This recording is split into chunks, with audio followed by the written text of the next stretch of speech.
Okay, so welcome to today's class. Today's class is for intermediates and our subject is this puppy dog. So this was a photo that I found on a Facebook page called Free Reference Photos for Artists, and it's by Denise McQuillan. So she takes amazing photographs, and especially of animals.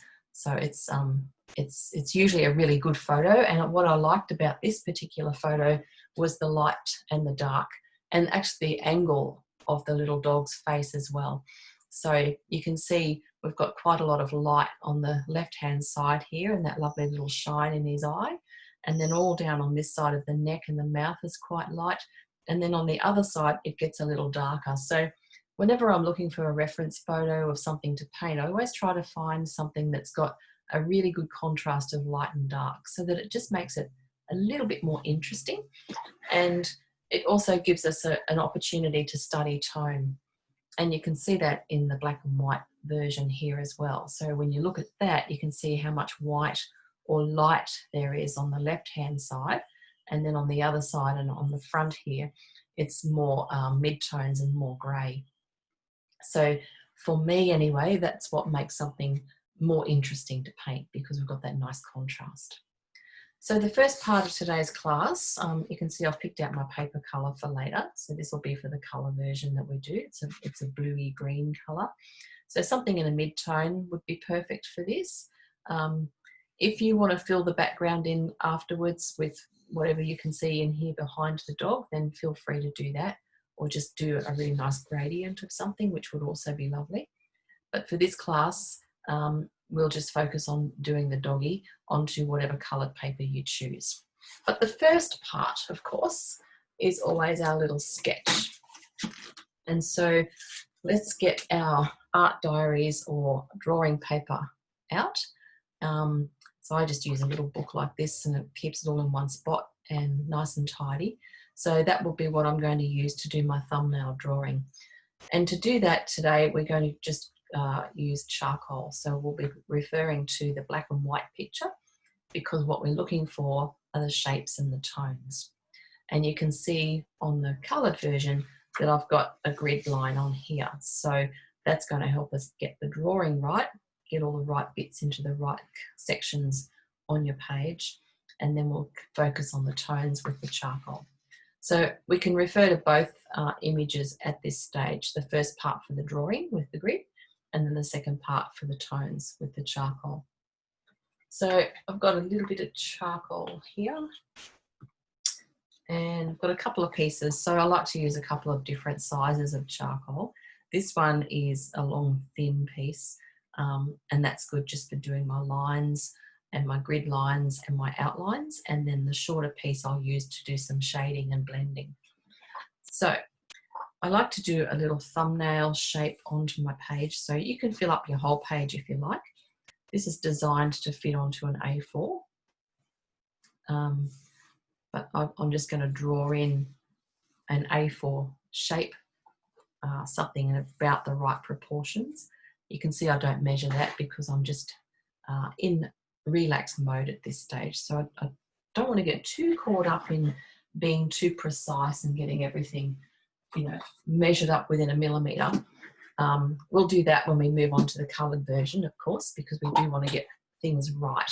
But this part is just to relax, get into art mode, and become familiar with our image. I will use a little ruler just lightly to pop the grid lines on. So if you want to rule on your grid lines, we need a line down the centre and then 2 lines either side of that, dividing it up into 16 squares. So as I said, my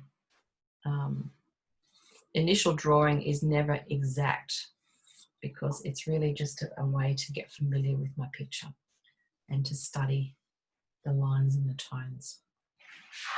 The other cool thing to have on hand is a kneadable eraser, so that's good if you want to rub anything out.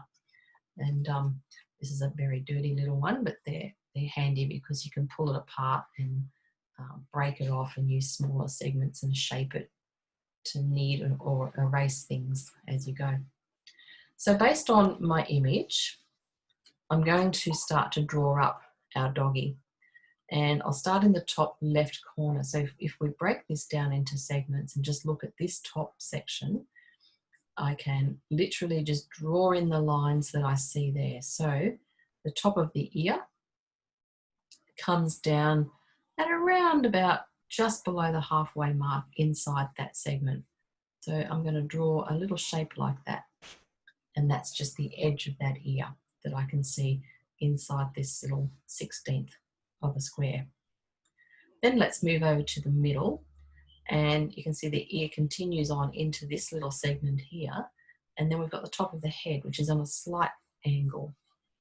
So it kind of angles up very slightly across there. So that's the top of that section inside here.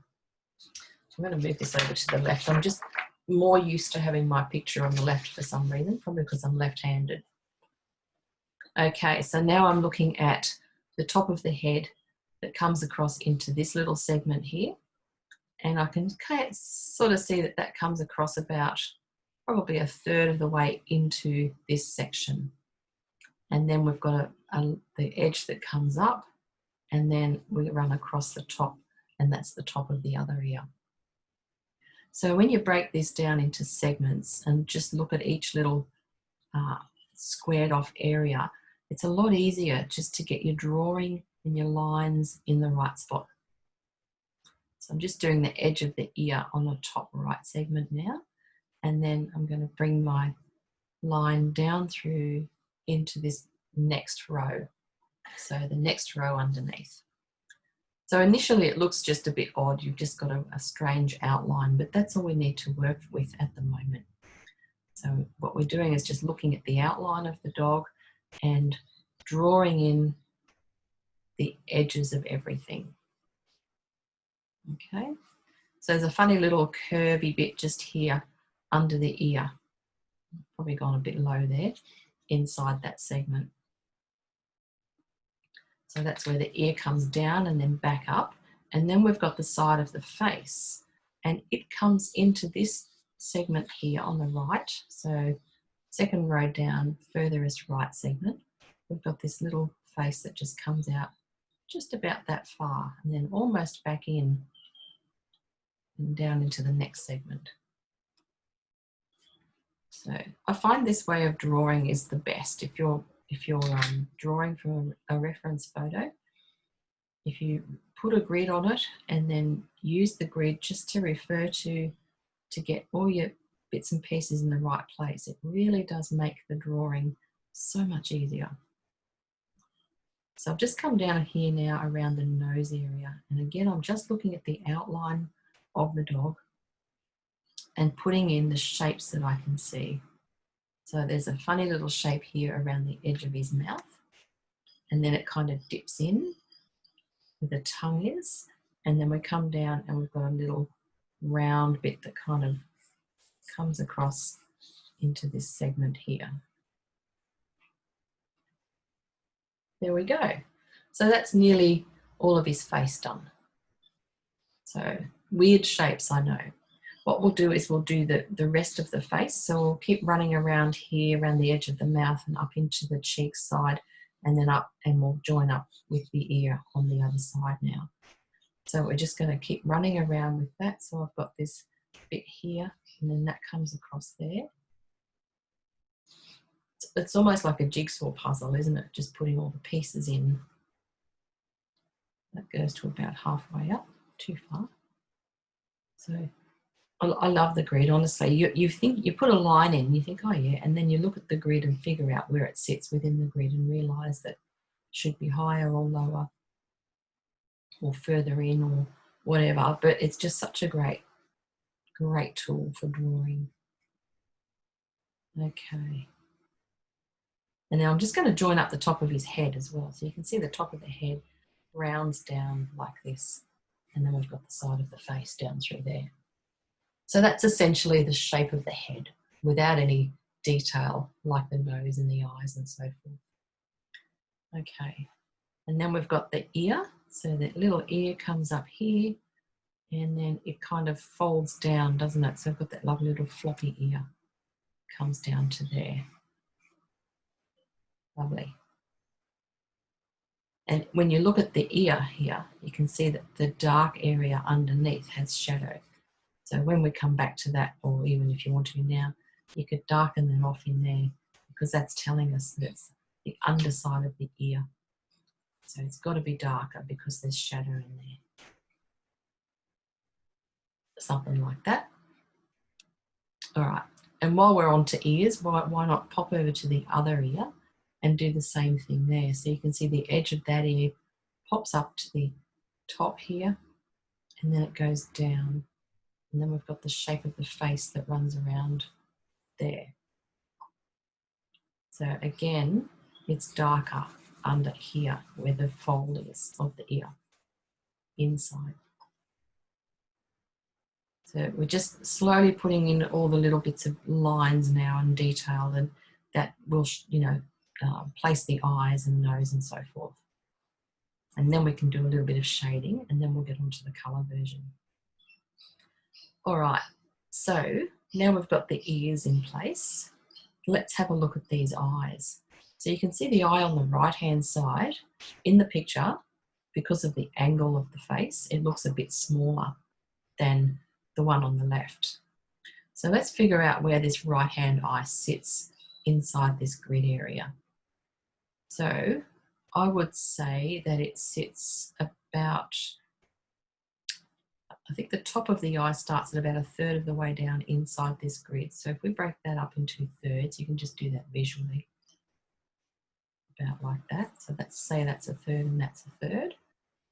So I'd say the top of the eye starts there, and it nearly touches that side grid line just there. And then how far across inside the grid does it come? So again, I would say it's probably about a third across. So it's not very big, this eye. You've got to make sure you don't make it too big. It's not as big as the other one. So this eye has to be smaller. And then we can just put the shape in like that. So that's around about where the eye sits inside that grid section. So the top of the eye is about a third of the way down inside the grid, and it's about a third of the way across on the right side. So I constantly break my grids up into little segments like that. So it's, breaking a grid into a grid again, just to figure out where things sit within each one. When you do that, it really does help to get things in the right spot. And if you wanted to, you could even grid up the reference image more so you could actually make more grid lines to get really precise. I find too many sometimes get really confusing and I get a bit lost. But if you've got a lot of detail, sometimes it's a good idea to do that. Okay, so that's our eye over that side. Okay. All right, and then we're going to, let's just look at the top of the nose now while we're in this grid. We'll just stay in here for a minute. And I would say the top of the nose comes about a third of the way up inside that grid. So that's the dark area I'm looking at, the dark shape of the nose. So it comes across to about there. The nostril is down in the next grid, coming down like that. Just loosely, because this area here is kind of grey and mottly, and there's no hard lines. So initially we want to try and put the hard lines in, so they're the outlines and the sharp things that you can see and determine. And then after that, the tone will be what makes everything else come alive. So let's keep moving down now. Look at the nose and the nostril. We can see the nostril sits just on the grid line here, and then comes around and up into the other grid section. I'm a bit fat there. But that's around about where the nostril sits, isn't it? This is very loose right now. We're not getting too caught up into the detail at this point. We just want to mark in where things are, because that's what's most important, is to get everything in the right place. And then you can kind of focus on the details and the, the finer work. Okay, so we've got one nostril there. There is another one over here. It's smaller. because it's a little bit further away and because of the angle that it's on. So it's not quite as dark, or it's not as pronounced as this one, because this one's got that beautiful shine on it where the light's catching the edge of it, whereas the one on the right hand side isn't catching the light as much, but it sits around about there. Okay, and then down in between the nostrils we've got a little line, and that comes down into where the mouth sits. So I'm just coming down, I'm going to do that little area above the mouth there. So it's like a V shape that comes up through there. He's starting to come together now, isn't he? Once you get all those familiar shapes and things in it, it starts to come alive. Okay, and then we're going to pull that mouth line all the way over to that cheek line there. Now the mouth is a bit complicated looking, but anyway, we can have a look at that in a sec. Okay, so we've got all of that facial stuff going on in here, which is great. And of course we can then put the darks, or the dark, some black charcoal down where it's black, and leave the light areas of white, and that'll start to bring in alive. Okay, so let's come back up to this eye now, the one on the left. So I can see, where does that sit within this grid? And I would say it sits around about just slightly higher than the middle. So if the middle of my grid is there, as I said before, you're welcome to draw up more of a line on your grid. I'm just going to divide this grid into half again so I can kind of see where that eye sits.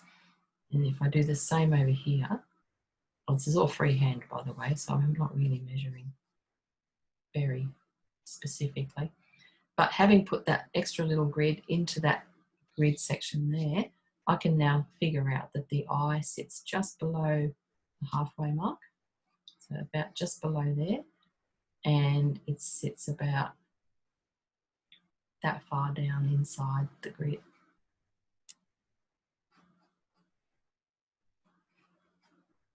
Okay, and so that's where that eye sits.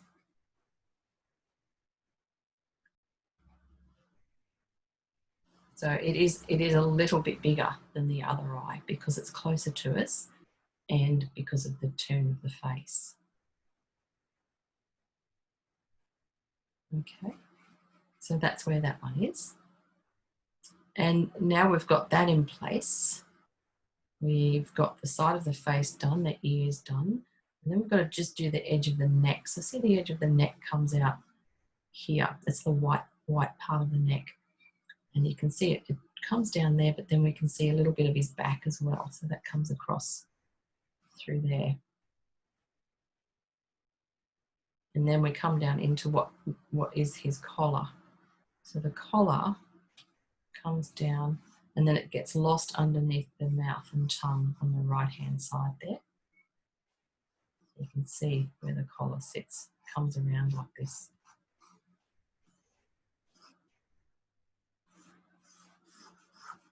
So that's that bit. I'm just going to fill it in with dark so I know where that needs to be.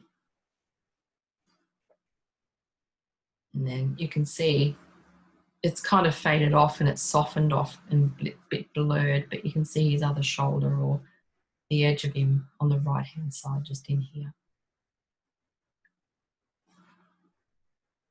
Cool. So now what we need to do is get the mouth drawn in. So just a little bit more of the detail in there. So let's see, what have we got here? It's like a very big tongue, doesn't it? Okay, so we've got a little shape here that comes out under the nose. It kind of comes around into that funny little edge there, which has like a jagged end on it. And then we've got a dark section under that. And the tongue comes down there, around, got a little crease in the middle. And again, just look at your grid line and figure out where this sits in relation to your marks.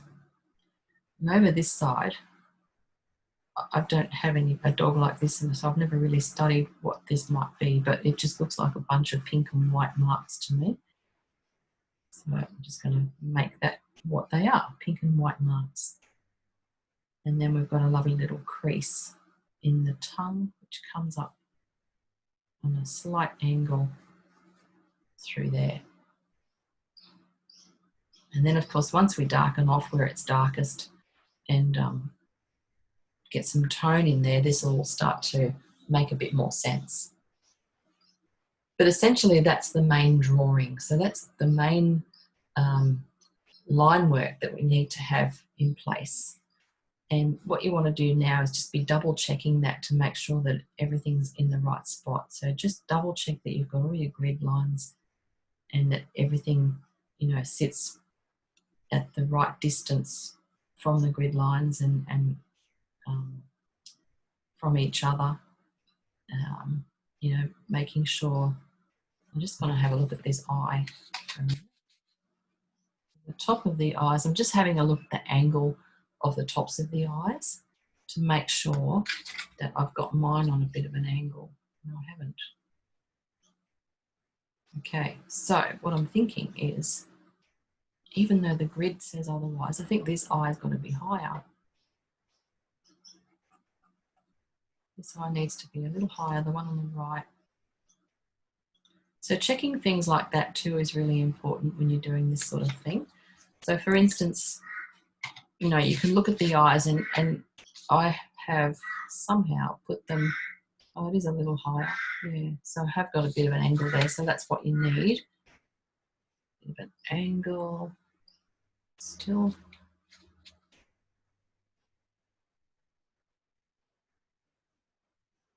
What I'm trying to do to determine my angle of the eyes, what I want to do is make sure that I get my eyes level with where they need to be. So I'm just looking at where the angles come from. So that one is slightly above halfway on this end, and then it's about there on that end. So then if I join the dots with these two, yeah, that's right. Isn't that deceiving? So that's about the angle that the tops of the eyes have to run across. Sometimes you look at something and you think, that's just not right, but keep measuring. That's the only thing I can say, is just keep measuring everything, making sure that it's in the right spot. Yeah, that eye does have to come up a little bit higher. So these little things are important to do now before you put the colour on, or before you go into any more detail. You really want to make sure your drawing is right. Because if it's not, and especially with things like faces and animals, then it's really obvious that it's not right. When it is right, people don't notice. They just notice how amazing it is. If it's not right, it's the first thing you see. You can look at something and think, oh, there's just something not quite right about that. No matter how good the fur is or how great the eye looks, if it's not in the right perspective or proportion, it won't ever be right. Okay, so now we've got most of that drawn in. If you grab your shorter bit of charcoal, what we're just going to do now is quickly shade in some of these areas, and then we'll just get on to the colour version. Okay, so under the ears, it's like I said before, it's darker under the ears. So I'm just going to darken up under there and then put a few little dark patches where I can see, because he's got, on the right ear is like a spotty. It's a white ear, but it's got some little darker spots on there. So you can kind of just smudge a few of those on with the charcoal. And then, of course, we've got these patches around the eyes, which make this guy kind of fun to look at. So I'm just going to gently patch around the eye with my short, thicker piece of charcoal, just to get a soft colour or tone on there, like that. And then we've got a dark ear on the left, so it's a brown ear, but then underneath that is even darker again because we've got shadow under there. And then it's kind of a browny colour on the side of the face. And then as we come around over the eye, it gets another dark patch around there. So just gently, gently marking in those dark patches. All of this will bring him to life eventually. And then we're really quite dark on the side of the face there. So I've got a lovely black colour there.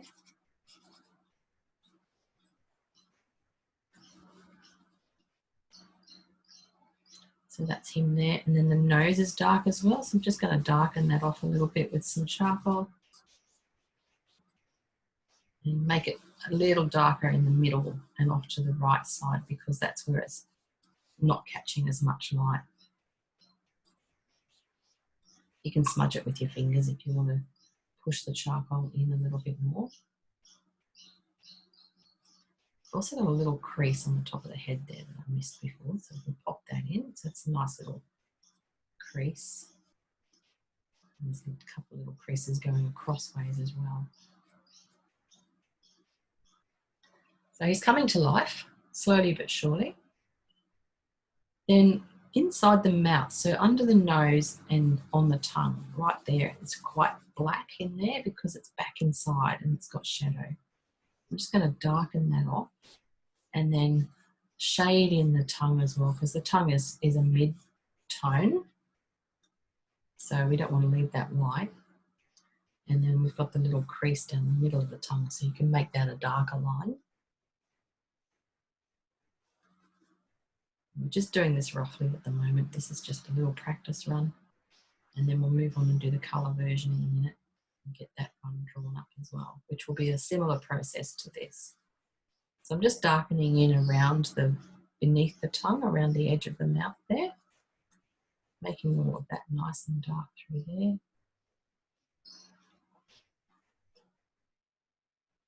You can see the edge of the tongue is quite light on this left-hand side. It's got a nice bit of light shining on there. So that's again another indicator of the direction of the light. And because he's quite white on the side of the face, so, and the neck there, and then we've got the collar, and then he's white on the left-hand side. But on the right-hand side, he's still a white dog down there, but it's in shadow, so it's got to be a little bit darker. So if you just colour in or press a little bit harder with the charcoal where you see shadow down here, then that will indicate the muscles on the chest and the posture, where the legs are, etc., without going into too much detail. So he's starting to come together quite nicely, I think.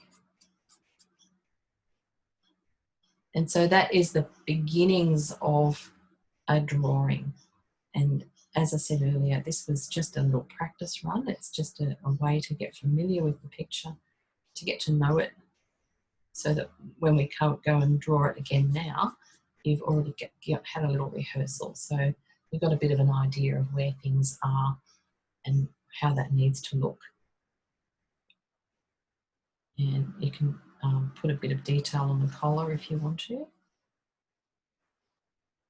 So this part of the class, I don't want to take up a whole bunch of time, because the main part is to do the pastels. And then you can use your eraser. So if you have an eraser handy and you want to mark in, it's a bit hard to get the white bits to look white on the white paper, so I'm just going to darken off the background behind him a little bit, just so that looks a little bit whiter there. And then when you do want to whiten anything off and you've already put some charcoal on there, you can use your eraser and just remove some of it. Maybe, for instance, in his eye, if you want to put the little shine in the eye in there. There's also a little bit of white in the corner of the eye. You might want to get that back. I've filled it in without meaning to. So just noticing all those little details that will, bring it to life, really. It's where the life is in the eyes, isn't it? So you can use your eraser to do that sort of thing. You can put the shine on the nostril there. if you want to brighten that up a little bit more. So that will highlight that.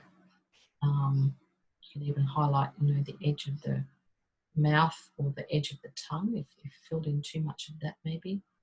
Brighten that up a little bit. So, and that's the fun part, I think, anyway, is, you know, just getting those beautiful lights and darks in there and really making something come alive.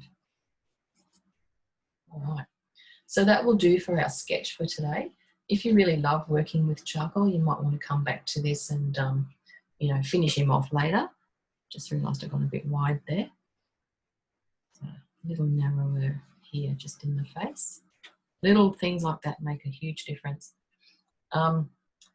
Yeah, come back to it later. Finish off your charcoal drawing. Charcoal drawing is beautiful and well worth framing and you know, spending time on if you are so inspired.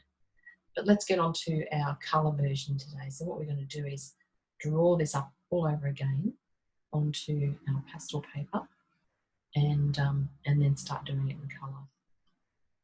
All right. So I'm going to pop this guy aside. If you want to keep it handy nearby, you might want to refer to it while you're drawing up the next one.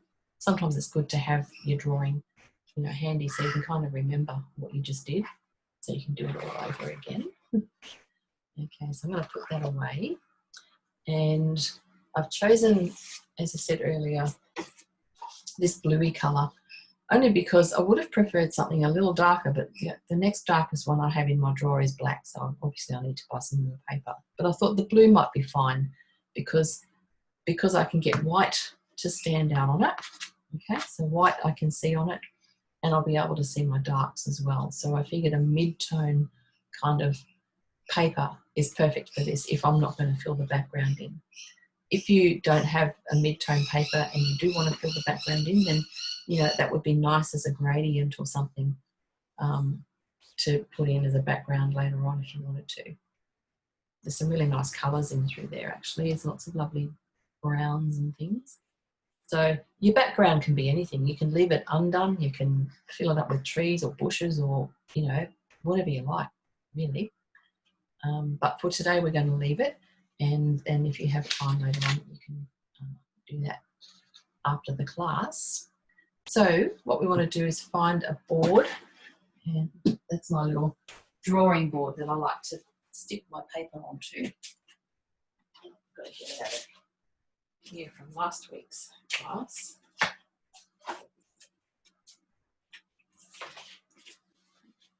So this is just a small board, and I like to tape my paper down. I'm just going to tape it on the corners because I'm working flat on the table today. If you're on an easel or somewhere on an angle or upright, then you'll probably want to tape it top and bottom or all the way around, just so it stays steady. You don't have to hold it down, and that way you've got a free hand. So I'm just going to tape it down on the corners. This is called 14-day tape, I think. It's what electricians and painters and those guys use when they're, you know, painting walls and things. So it's really good if you want to avoid painting in some areas and keeping what's underneath it nice and clear. So that's that little roll of tape there, but masking tape or anything will be fine. Best thing to do is if you are taping it down all around, just make sure when you do tear off your tape, stick it onto your tablecloth or your clothing or something like that first. It just gets a little bit of that adhesive off so that it's not going to tear the paper, because this does tear quite easily. So just make sure that you either use a little bit or stick it onto something else first so it's not quite as sticky. All right, so that's my paper taped down. Next thing we want to do is put our grid marks on. Now you can use either a piece of charcoal or a pastel pencil. Try not to use any graphite or lead pencils because they will show through. For some reason, pastel won't cover a graphite or a lead mark, and it'll often show through, so you get this horrible silver line through things, and unless that's the effect you want, of course. So I'm going to use charcoal just so it's easier for you to see on the screen, and we're going to measure up our grids. So if you're on A4, you'll be 21 by 29 or nearly 30. So you want to do it halfway and then halfway again. This is designed to fit onto an A4 page. So what I'm going to do, this is 23 wide, so I'm going to just take a centimetre off either side and not paint in that section, basically. And then if you need to extend it afterwards, you can. Okay, so half of 10.5 is 5.25.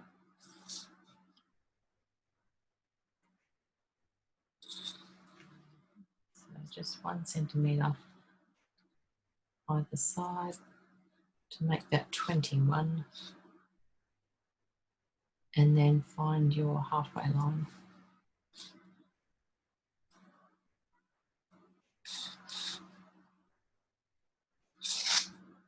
So sometimes it takes a bit of thinking to work it all out. And then just press fairly lightly. So if you're using a pencil to do this, just press lightly because it'll be easier to get off afterwards. I like using charcoal because it is quite soft and it's easy to get off when I want to erase it. And yeah, so try not to press too hard because if you're on this sanded paper, it's very gritty and it will kind of hang on to the pigment or the colour. And sometimes it's a bit tricky to get it off. So what I'm going to do, just so I don't confuse myself or you, to make this into A4, I'm going to tape off the sides so that that's actually the right proportions. So sometimes you've got to kind of trick yourself a little bit, tape things off so that you can't get confused, because I get confused about that sort of thing. If I tape that all the way to the edge, just keep it an A4 size. Later on I can tear that off and I can extend my drawing across to fill the page if I want to, or leave it. The reason I like to use A4 is because you can readily get frames pre-made that will fit A4 or A3. So it's often a good idea to paint to those sizes unless you want to have frames custom made. But I always, try, for classes anyway, I think it's a good thing to have a standard size. Because if you fall in love with your painting and it's a weird size and it might, cost you $100 or something to frame it, it's a bit of a deterrent. If you can pop down to the local shops and pick up a frame for 10 or 20, then, it's a little bit easier. So if we stick to standard sizes, the chances of a decent frame at a good price are much higher. Okay, so I've drawn up my, my grid, and now I'm going to do exactly what we did before and sketch in all the pieces so that this will start to look like our doggy. Okay, so again, I'm going to use charcoal to do that. If you don't want to use charcoal, you're welcome to use pastel pencil or charcoal pencil. You can get white charcoal pencils. This is a very well loved and used one. White charcoal is awesome. Sometimes I use that instead of white pastel. And the lighter or, softer the mark that you do on your page, the better, because that way it'll be easier to cover or take off. But I'm going to do mine in charcoal just so you can see what I'm doing. So I'm going to start again at the ear. I've got that lovely little angle that goes across the side of the page there. And then we'll just do the outline of him first. And the top of the head comes across here and then up into the next grid. And then we have the little curl of the ear, and then the ear comes across. So in this picture, the doggy kind of bleeds or runs off the edge of the page on the left-hand side, and then we've got some space on the right side. So he's not exactly in the middle, which I like. I think that's a really good composition. It's nice to kind of leave a little bit of space on a side of something and not put everything straight in the center, because it just makes it a bit more interesting. And then if you do want to do a background later, you can kind of have a bit of a play with that and create something fun and interesting. So off center is always a good option when you're looking for composition of things. So I'm just up to the side of the face now, and I remember last time I went a little bit wide here, so I'm just going to try and keep it in a bit more. And just lightly sketching, coming around under the nose here, so that goes down to about there.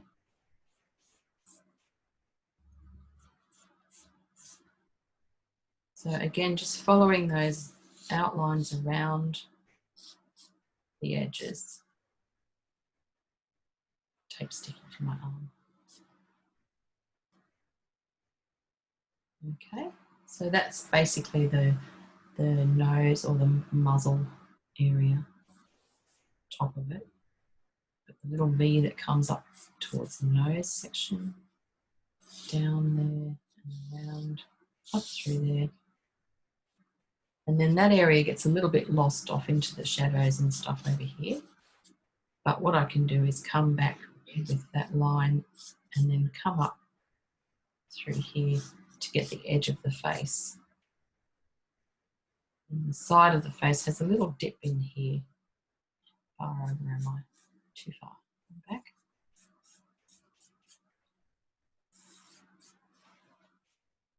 And that goes down into the white bit.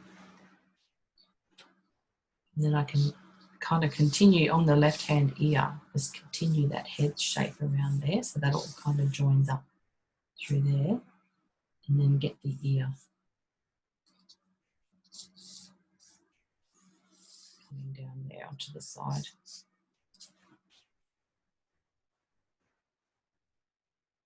So that's the outline of the head.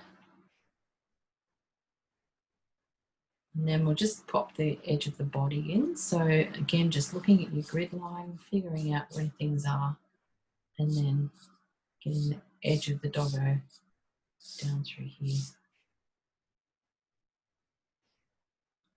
Looking at where the collar sits. So again, referring back to the grid, checking that it actually comes down quite low into this bottom section and across up through there like that.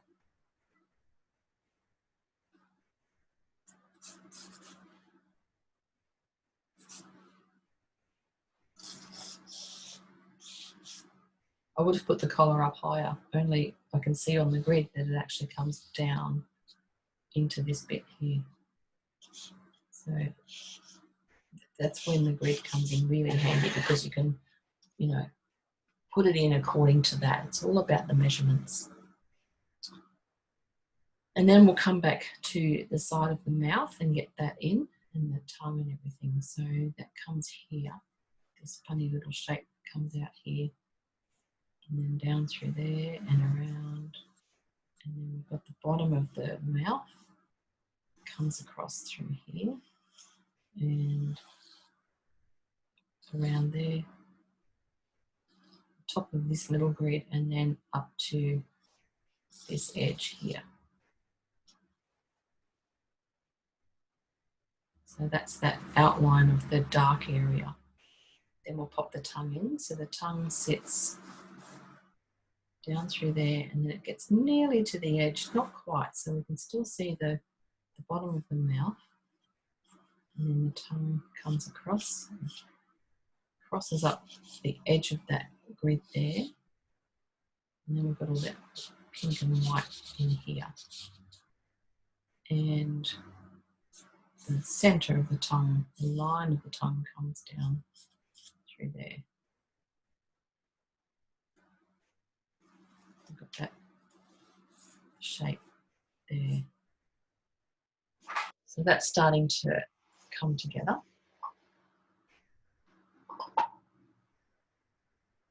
Okay, so come up through the nose here. And so this line, this nostril line, comes up through here. So we've got lots of centre lines. There's a line down the centre of the tongue, there's a line through the centre of the nose.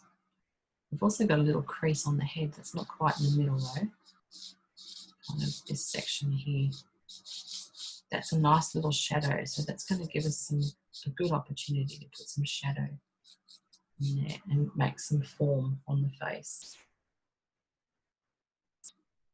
Okay, so let's look at let's go back up to the eyes now. So if we look at the eye on the right, again, I want to make sure I get the angle of that right. So based on my previous measuring, I'm going to put my ruler on here. So on my picture, when I put my ruler down over the edges of the eyes, so I've just touched the ruler on the tops of the eyes, like that, onto my reference photo. And I just put a couple of little lines here and here, either side. Then what I'm going to do is look at how far from that grid mark there down is this mark. And so I would say it's not quite halfway, that's about half there. So it's about a third, a bit more than a third probably. So based on that information, and it actually sits just above the tip of the ear, which I've put there. So I'm going to say it's here. So on my painting, I can draw a little reference mark or line to put my ruler mark, you know, rule my line with. On the other side, this little mark here comes in at about a fifth, maybe a fifth of the way down on this grid line. So what's that level with? So the ear should be a bit lower. About level with about there. Okay, I'll put a little white mark there. It's on the tape, and I know that won't stay on the picture. So now I've put those two marks on there, I can put my ruler over here and draw a line from there to there, and that gives me the angle of the eyes. So see how all these little things really help to figure out where everything's got to go.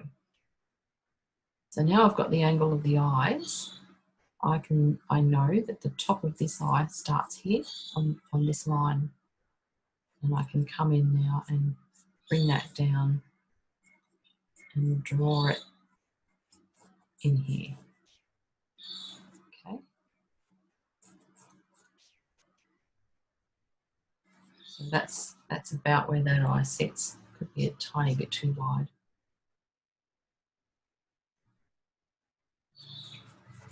And then the other eye, the top of the other eye, sits inside this grid line here. So the top of that, and it comes down on a little angle and around, and about that far over. And then the bottom of it sits at about halfway across this grid. So I can kind of figure out that it sits about there. So now I've got a pretty clear idea of where my eyes need to be in relation to the angles and the grids and things. Cool. All right, now I'm going to go down to the nostril. I'm not putting any detail in there just yet. We're just marking out where things are at the moment. Come down to the nostril and we're just marking where that is. So that sits about here, this main one that we can see with the light on it. And then we've got the other one over there. It's a little darker and slightly higher. Everything's got to kind of line up. Is that slightly higher? Just a teeny weeny bit. So remember, if this right eye is slightly higher than the left, then the nostril's got to be higher as well, because it's all on the same planes. Make sense? Okay. And then I'm just going back down into the body here, getting the edge of that in through there. There we go. So they're the main shapes and lines that we need to have in place to get started on this guy. So now what we're going to do is have a look at some colours, and I'm going to put my colours that I've picked here for you to have a look at so you can see what I've chosen. And as you know, we can always get more if we don't have enough or the right ones. But they're very earthy kinds of colours. So what I've picked is an orangey colour, and I can see that there in the side of the head. It's like a browny orange colour in there. So I picked that, and I also got one that's a little lighter. It's just a tiny bit lighter because I wanted a couple of grades of the browny colour. I've also got a dark brown there. I think that's a dark brown. Oh, it's a blue violet. And what is this? It's kind of a grey colour.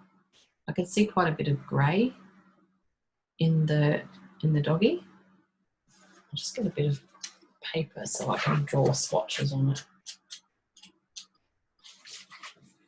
I'll get this guy. Okay, so let's start again. I've got these are my mid colours. This is my terracotta kind of colour, and then I've got something a little bit lighter. See that? It's like a yellowy orange. And then I've also got this sandstone kind of colour because I can see a bit of that in there as well. And I picked this up thinking it was grey. It looks like it's a greeny grey, but that could work.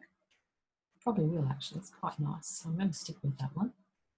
Greeny grey colour. And then I've got blue violet, of course, or red violet, one of the two. It might be red actually. That'll be nice for the darker areas and some of the shadow. And I've got black as well because there is black in there. So they're my mid and dark colours. And then my light colours, that's a light, put on the wrong side. This one is like a pale grey kind of colour. That's quite nice. And then I've got white, which you can't see on there. So that's going to be my palette basically.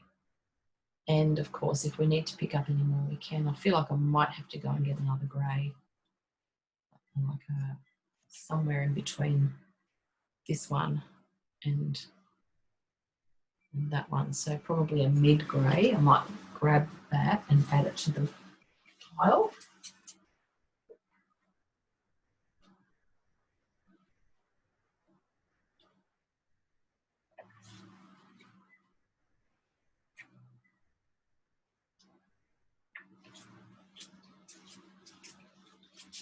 Let's see what this one looks like. So that's a little grey.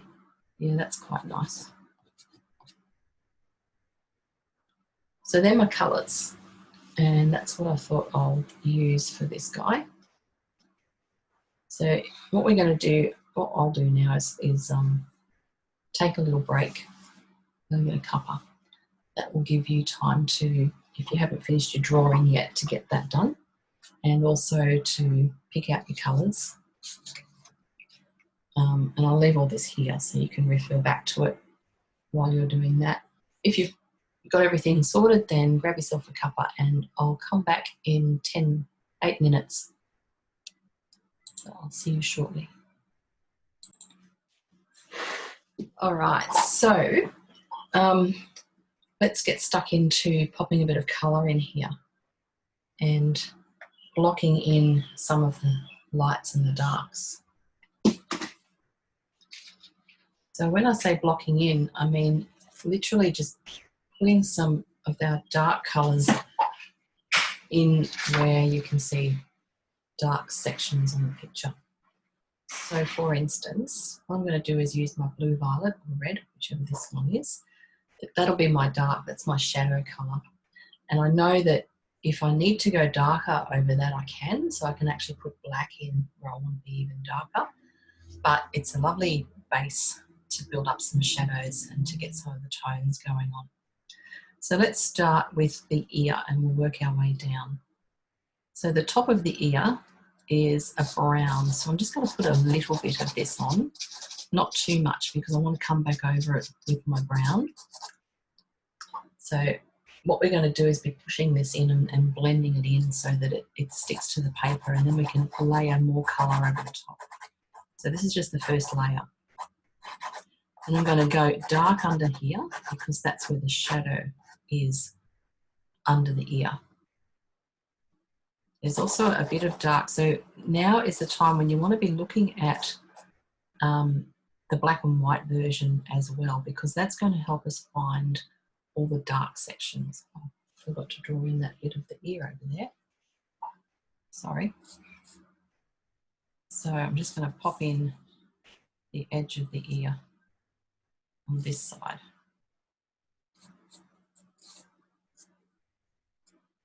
And I forgot. I did forget. So another thing you want to do is make sure you have all your lines drawn in before you start to block in, just so you know where to put everything. So I can block in underneath that ear as well, because that's got shadow underneath it. Now there's also, I know that it's not shadow, but the skin, this part of the dog is dark, isn't it? So what I'm going to do is just lightly put some of this down where I can see the dark patches of fur. We've also got a lovely dark eye here, so I can pop a bit of dark in there. It looks weird at first, but you know, don't worry. All we're doing is blocking in at this stage. No detail to speak of. So over to the other eye, I'm going to block in around there as well. And then just lightly patch in again where I can see some of the dark fur. So on the left-hand side, it's fairly dark. We don't have much white at all. It's mostly dark. I'm going to just patch in around there. And where you see that it's slightly darker, so around here in the eye section, see there's shadow there? So that is a little bit darker. This is very red. I might have to use something else afterwards, but it'll do for now. So we're just blocking in the darks. Also remember there's that little shadow on the top of the head there. So I'm just going to pop a bit of this through there. We're going to push all this in with our fingers in a minute. So don't stress too much if it's looking a bit odd. Okay, and then I'm going to darken off the nose. So the nose is nice and dark as well.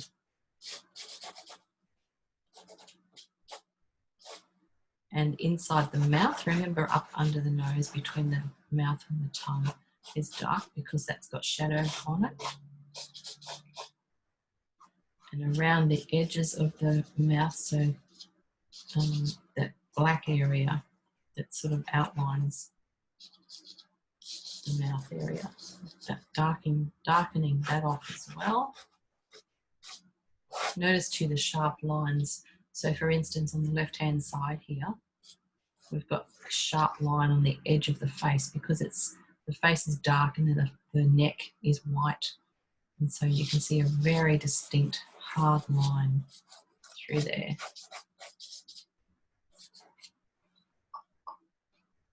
So slowly, surely this will start to come alive as we get the tones in. And by tone, I mean your lights and darks. Down the bottom here, remember we've got that lovely little shadow down here in the chest. So that's an area that's going to give us some form as well. So he's already starting to come alive a little bit, I think. Okay, we've got a few little blotches on the ear that we can just patch in. So similar to what we did with the charcoal paint, same kind of movements and shapes. Knowing that we can come back and we can darken off where we need to or lighten up when we need to. Now the next thing I want to do before I move ahead much further, because I want to put white in here, I'd actually like to get rid of some of my grid lines because I feel like that might kind of dirty up my whites a little bit. So I'm going to leave the grid lines around the outside for now, but I just want to take them out around the inside of the puppy, just so that we can get nice clean pastel down on there without having these lines in the way.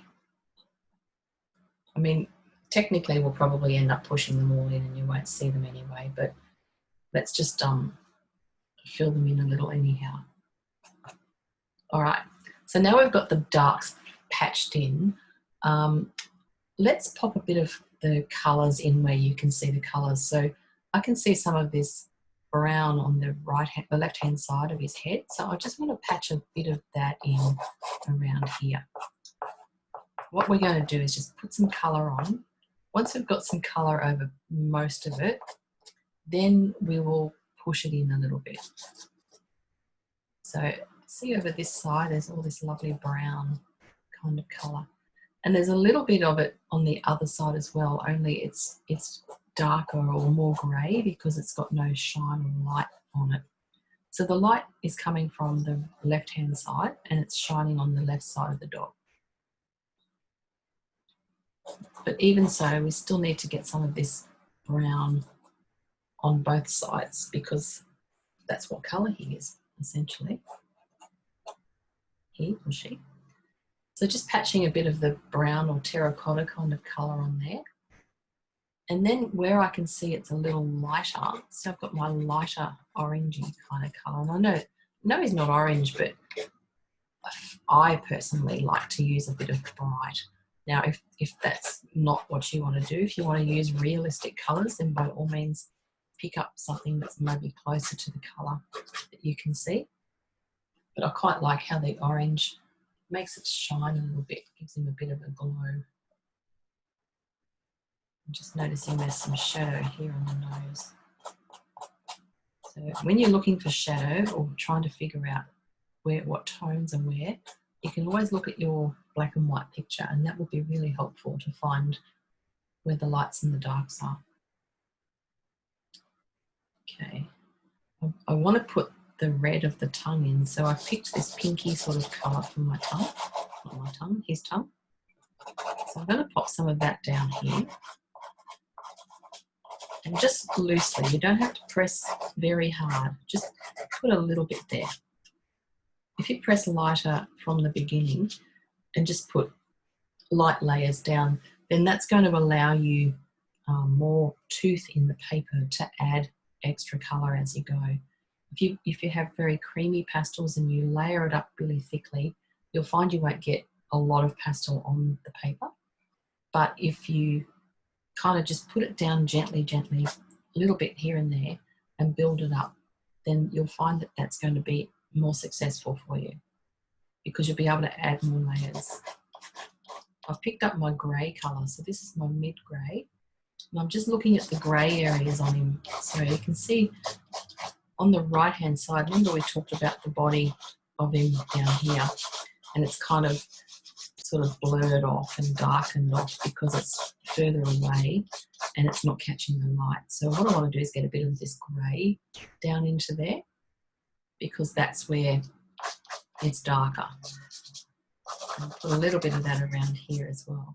The lightest or whitest part of the doggy is on this left-hand shoulder and on the neck. But to make it look white, we need to have dark contrast, or dark to mid contrast. Okay. Now I can pop some of this grey up in here. So again, if you look at your black and white version, you can see where this mid-grey could be, where it's actually forming shadow. So for instance, up here on the ear, on the right-hand ear, it's not as light as the edge because it's not catching the light. So it's not white, is it? It's more of a mid-tone grey sort of colour because it's not catching the light like the other side is. And the edge of that, we're going to pop a bit of white on the edge of that will really highlight it. The head as well. So the whitest part on the face is on the bridge of the nose there. But around that, it's kind of more muted and more grey. So this is when you start to build form in things, is when you can see the tone and adjust the tone to colour. Now, sometimes that's a bit tricky to do. But what I'm looking for is just shades of grey and then adapting them to the colours that I can see on here. So see how that's already starting to give him some life and bring him alive and give him some form, because we're using tones to create form. So you're beginning to see the folds in the face and the shadows and the lights.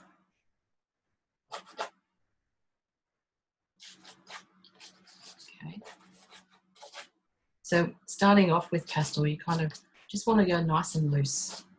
Don't press too hard, don't put too much down just yet. We're just kind of feeling our way around it and getting familiar with the shapes and the tones. I keep looking back at the black and white version. I'm actually finding that much easier to follow for finding the tones. I'll put more dark in too after. Okay. And now I thought I had a brown, but I didn't. I might have to go and get a brown colour. Why didn't I get one? Because I want to pop that on the ear and maybe a little bit of it on the side of his face and up on the top of the brow there on the right. Just grab a brown.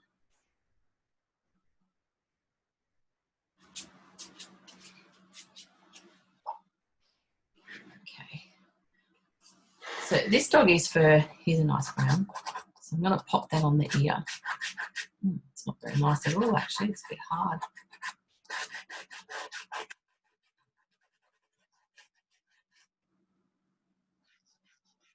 That could be the ear colour. So see how I'm going all the way to the edge of my paper there? Because I want that to go right onto the edge of my page. So that can be his lovely brown ear. Now when I put the brown down, I can see that my underneath of the ear will have to go a bit darker unless I want to lighten my brown up a little bit. This is when you really need to look at your colours and think, okay, so look at the picture. I can see the picture under the ear, this section here, is much darker than the top of the ear because it's got shadow. So then you've got to make a decision. Do you pick up a black maybe or a blue violet? I need to go and find one of those two and darken it off that way, which I quite like. I like the drama of that. Or I could lighten my brown up and leave that as it was. So if I wanted to lighten my brown, I could either go find another brown or use what's here in my palette. So this is that mid-grey I was using. Kind of add that in and start to blend that around to get a really nice range of browns, basically. Because you mix your colour on your paper, don't you? And so I quite like what happened then when I did that. So I'll probably stick with that process now. But you know, you could choose to do either. You could either lighten your brown and not have as dark under here, under the ear, save your black for your darkest parts, or you could add a bit of black into there and darken that off and then kind of fiddle around with your other colours until you find a nice combination for your browns. What the other thing might be nice on the brown, I'm just looking at the edge of the ear there, it's quite light, it's catching the light just on the edge down through here. So if I used a bit of that orangey colour, that's going to tie in with my other colours on his face. It's also going to give that ear a nice little highlight. And also at this stage, you can decide, do I just want to keep putting colour on like this and letting it kind of be loose and just let the colours do the work and blend together and not really stick my fingers into it? Or do I want to put colour down like this and then start to blend it? So, and you know I'm a chronic blender, can't help myself, but I can actually push all this in with my fingers now and I'll get a lovely smooth finish. Okay, and if I go over the edges here, I know I can put a bit more light on there and sharpen up the edge of the face afterwards. But I really love what's going on with this shadow here.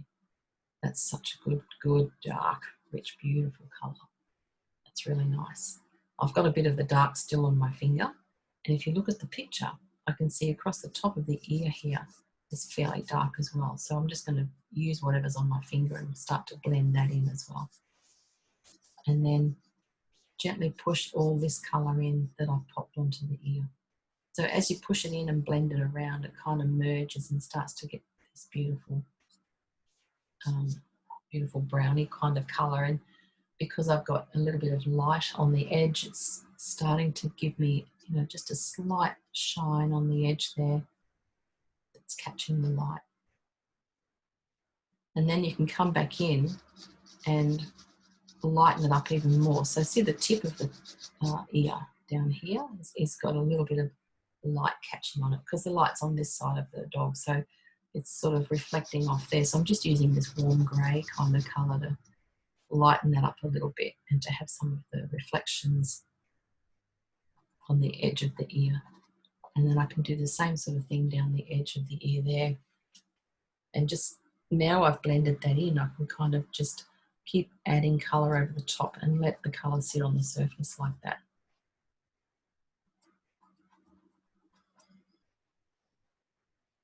I really like the blended look. If this guy had lots of fur and really long fur, then we would probably do lots of pencil marks. But because he's got a very short fur and looks relatively smooth, I'm not going to say it's smooth because doggies aren't, they're hairy, but you know, he's not a fluffy one, so we don't have to put a lot of detail into the fur. We can actually keep this fairly smoothish.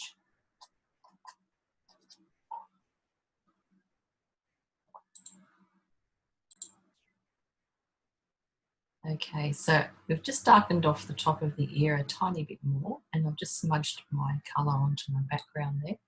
So this is the only trouble with leaving your background undone, is when you do get colour on there by accident, it's a bit tricky to get it off. It's not impossible, but it takes a few goes with your eraser. And you have to keep kneading it to find a clean spot. So sometimes at the end of the day, it might be easier just to fill the background in and get rid of all the mess.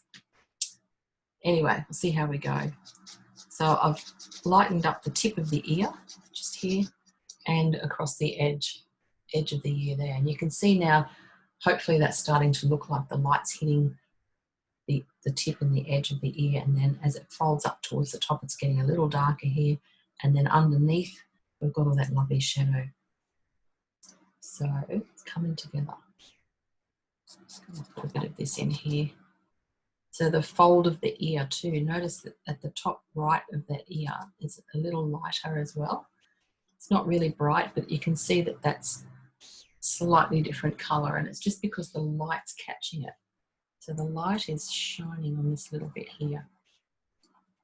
So what I'll do is just emphasise that a little bit more with my light grey so you can see what I'm talking about. And then it gets kind of dark again underneath here. It's just where the light's hitting it. And they're the little things to notice, aren't they? Because they tell us where the light's coming from, and sometimes, you know, you can get a whole story out of that. All right, so we'll move on. Let's go over to the other ear. I'm going to sort of work from top to bottom, I think.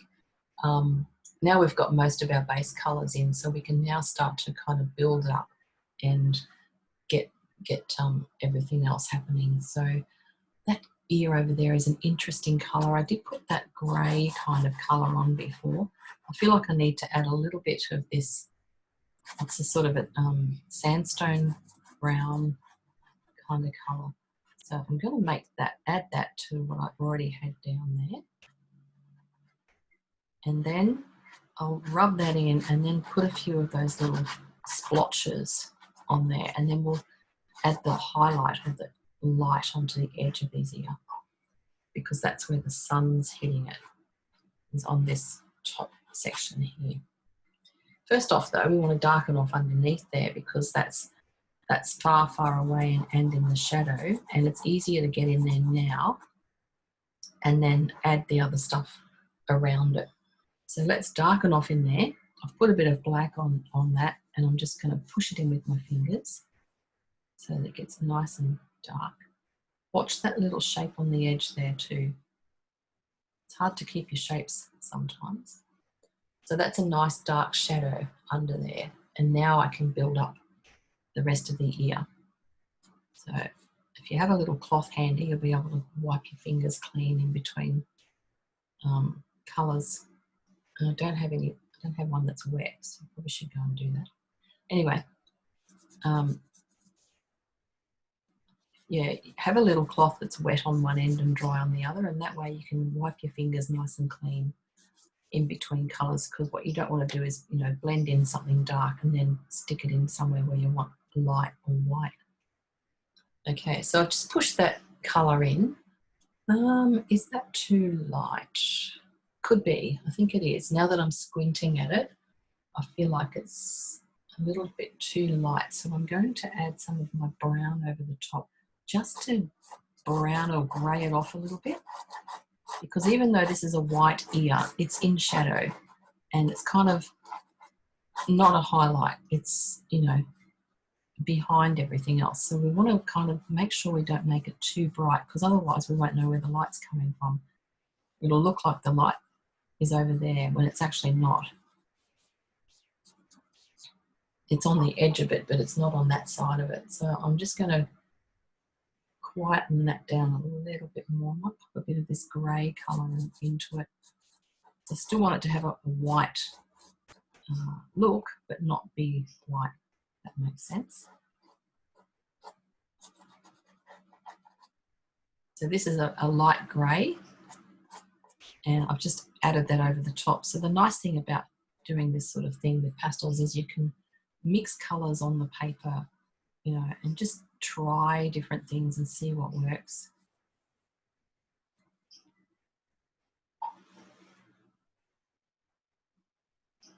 And is that going to work?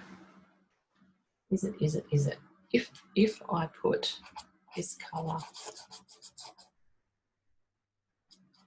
let's see, I'm going to put some white in here. I'm just going to put some of this light colour in and see if it's too white or if I need to dull it down.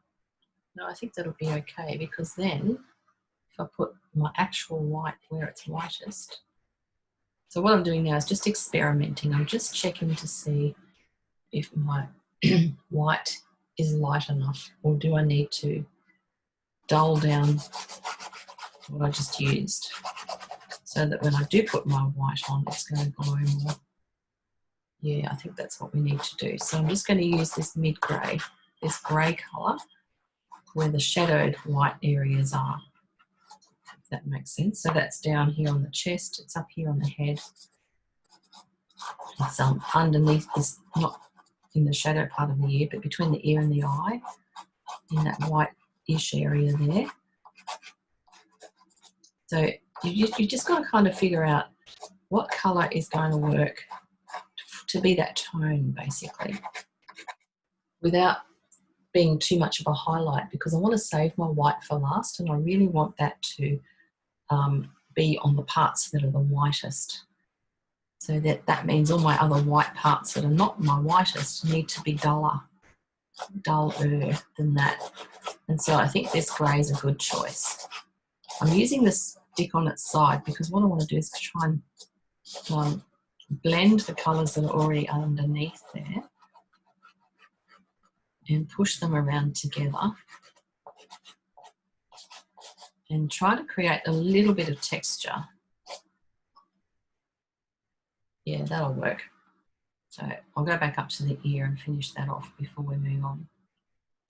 Sorry, I'm jumping a bit all over the place, thinking out loud as I do.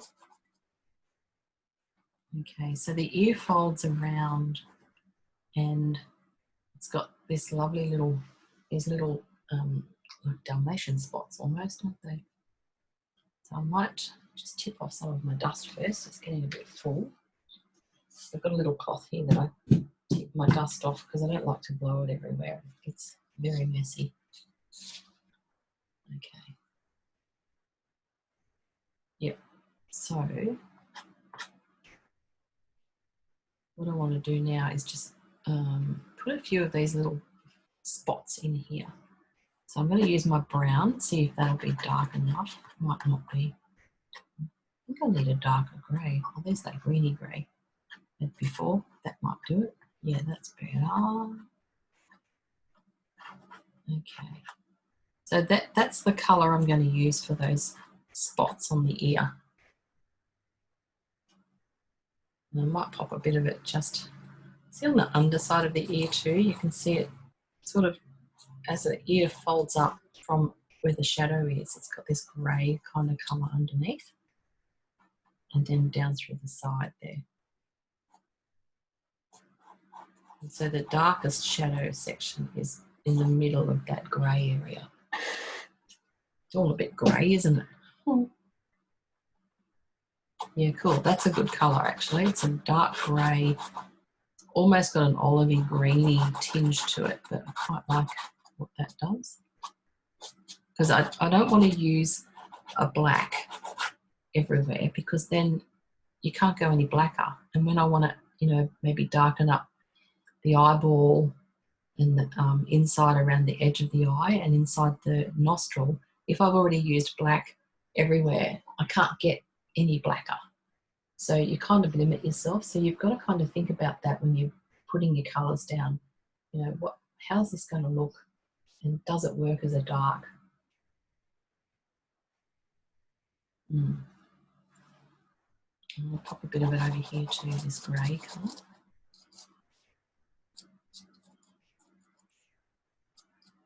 It's very dry, this one. It's kind of pretty chalky.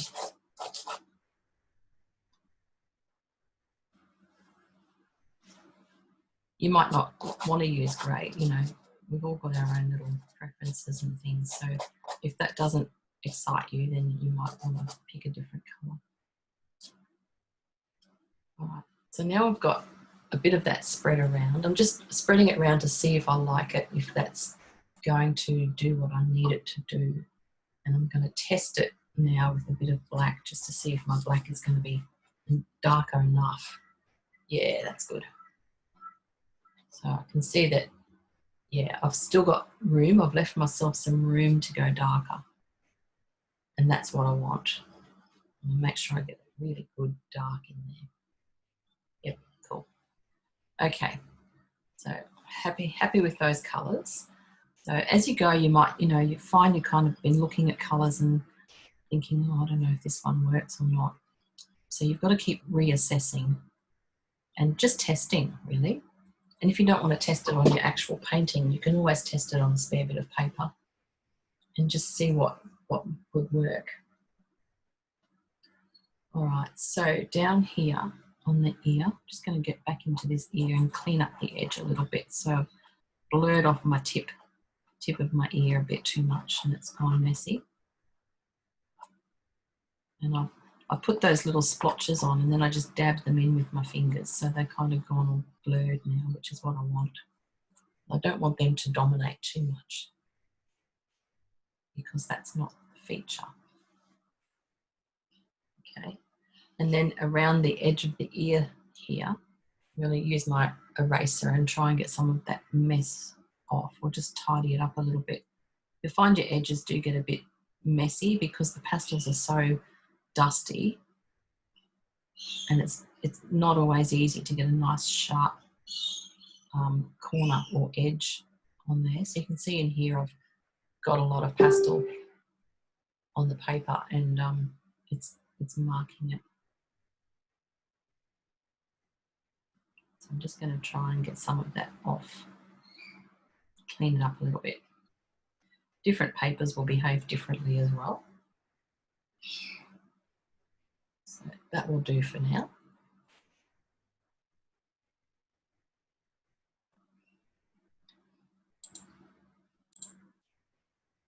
Okay, so now we need to get a bit of a shine on the edge of this top right ear.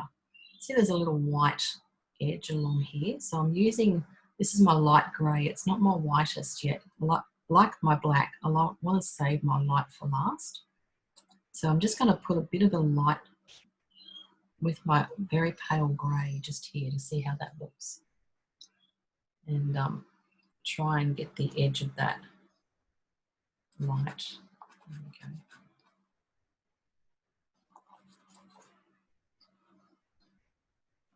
Because what I want to do is make it look like it's folding over.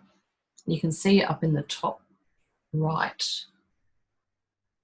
just up in there, it's a little bit lighter just on that top fold as well. I've got my iPad here with my picture on it so I can zoom right in and have a good look, which is often a good option if you want to get up close and see what's really going on. So I'm just going to lighten up in there a tad. That's telling me that the top of that little bit of the ear is sort of folded up and catching the light also. And then I'm just going to softly blend this line down with my finger a little bit, soften that off. Because what I can do then is come back in with my white in the whitest section, just where that is there. I'll pick up white in a minute and pop that in there, and that'll give it that lovely little bit of shine. First I need to shush this bit up.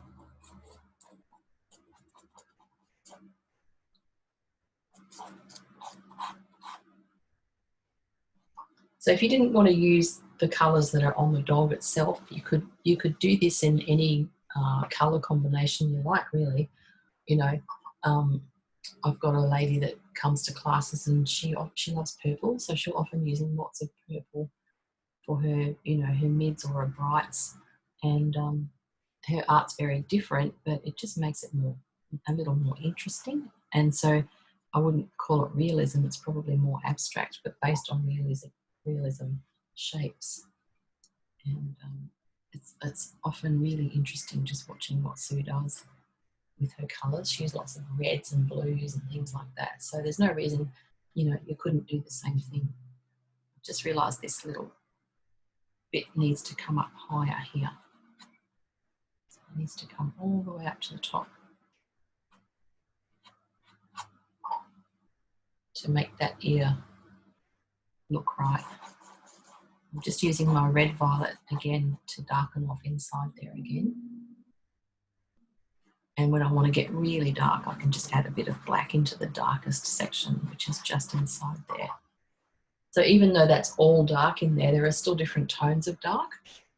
So you've got to really study that and look at the picture, and, you know, and I can look at it and I can think inside here, right in there, where it's really in shadow is the darkest section. And then as it comes up towards the top here, it gets a little bit lighter.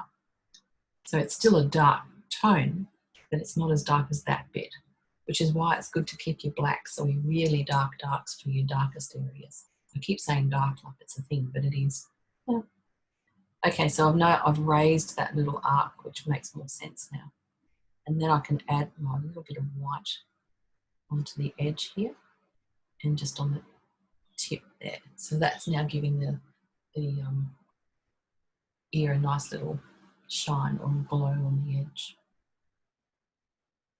And then just back into the other side of it over here, I can see that there's a darker kind of edge around here where the little patches are. I'm just zooming right into the picture and I can see it's a bit darker around there. Cool. So that'll do for that bit. Now we're going to move down into the head area. Just got to tip off more dust.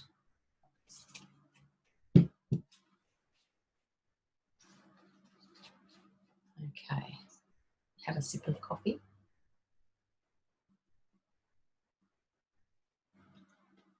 Right, so I'm just going to look at the top of the head now.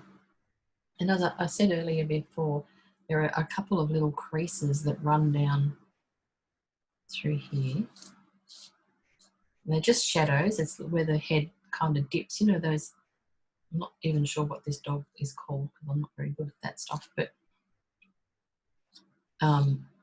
this breed has that distinct kind of wrinkly, bumpy shapes on the head. And so we don't want to make them super obvious, but they're definitely part of how they look. So if I put some little lines there, and I'm just going to dab them in gently, because what I want them to do is kind of blend in a little bit more. And then noticing, you know, where it's lightest on those bumpy bits. So I'm just using my grey at the moment, and I know I can come back with white and brighten up the lightest parts. So this is my white alternative for my mid grey kind of, not super white. Make any sense at all, you know what I mean, hopefully. Let's put a bit of that over here as well. So, as I said, I'm leaving myself space to go whiter if I need to. Yeah, just pulling that down around here. And then on the side of the face here, I had orange on there before, but I'm going to put a bit of this grey light tone there as well. So I know I can add white if I need to. Just going to tip off dust again.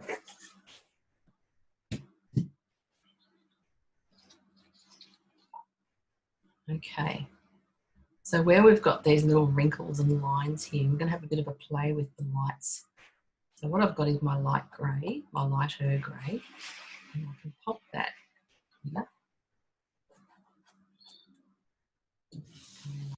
So I'm trying to kind of leave some of these wrinkly lines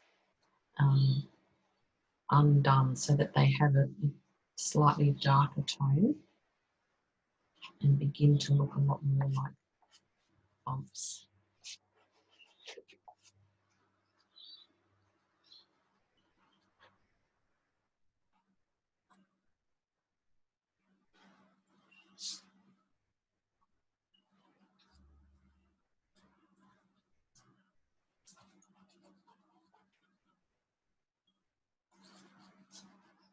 Just putting that down on there. White is always such a tricky one, isn't it? Because you use every other colour, but I feel like I need to get blue actually, now that I've said that. Blue is always a really nice option for shadows and things. Okay, so that's looking white enough, I think.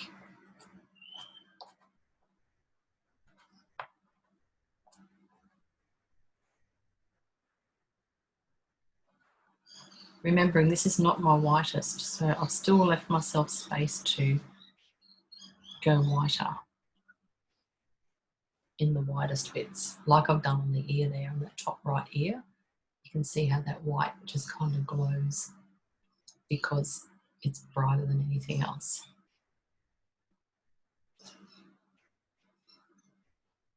Okay, so I'm just going to kind of gently dab this in. You might not want to, you might want to just let your pastel sit on the surface. I want to push it in a little bit because that's what I like to do. Doesn't mean you have to. As I'm doing that, it's picking up all the other colours that I've already put down or around it. So it's going a little bit kind of more muted and muddy, and that is what happens when you blend. You do end up making a fair bit of mud. Sometimes that's not what you want. And so the way I like to work is to kind of blend at the beginning, or, you know, when I'm getting these main layers down, and then I'll come back again and add more pastel, but not blend after that. So that then it starts to kind of sit on the surface and have more strength. It's coming together. We're getting there. Good, good. I'm just going to blend over on this side too while I'm in a blending mood. Push all of this colour in as well. Dab those eyes a little bit, blend them in. Give your finger a wipe in between colours.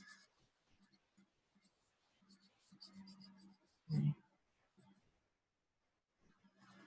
You'll find as you do this that it goes all kind of blurry and muddy, but it also is a nice way to start to see how your picture is shaping up, basically.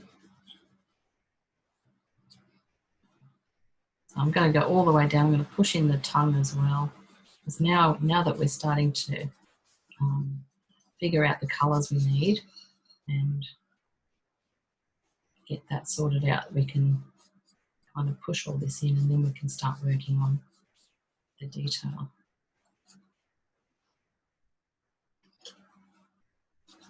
I've blurred the tongue off, but we'll sharpen that up again afterwards. Down here, so I haven't put any white on the body yet. I'm just going to push all of this in to start with. I don't want to put white in yet because if I do, it'll just get dirty when I push it around.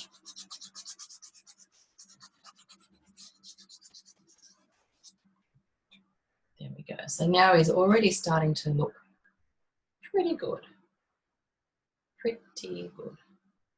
I can see just by looking at the picture now, down here on the right hand side of the face needs to be a tad darker, so we can start to add a little bit more tone through there just to get the feel of the nose, the contour of the nose in that section. Yeah, good. Coming together.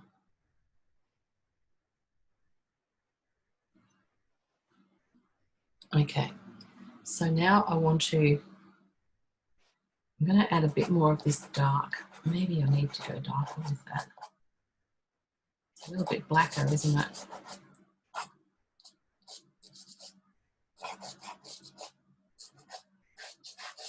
I'm going to put this dark grey down where I can see the black area, knowing I can add black if I need to. So down around the nose, and then on the nose itself, we've got lots of dark there, so I'm just patching in some of that around here as well.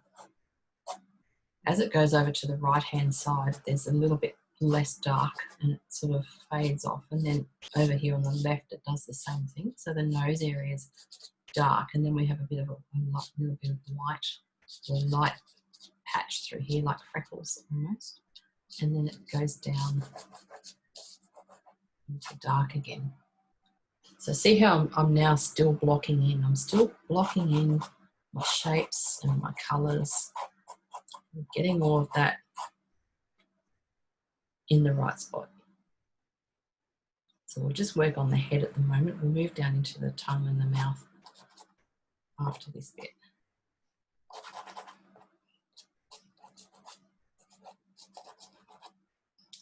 So it's all about the shapes of the patches on the face, really. Yeah.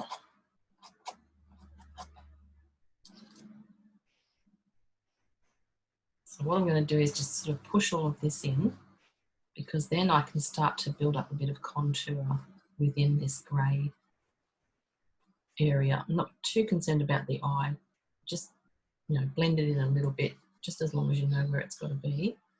We can come back and refine that afterwards. Just getting this lovely grey kind of pushed in. And as you do that, I'm just doing really soft little blending motion with my fingers. I'm not pushing very hard because I don't want to muddy it up too much. There's quite a lot of dust on the page, but I'll shake that off in a minute. And what's happening here? Just looking at the side of the head, the shape of that right. Just to come out a little bit wider. So just gently, gently pushing all of this in.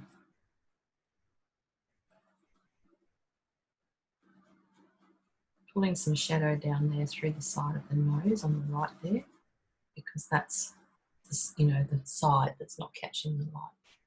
It's going off into the darker side. Pushing in the colour around the nose and the nostrils where they're going to be. Just getting that kind of established, I suppose. There we go. So there's a lot of dust on my page, so I'm going to tip that off again.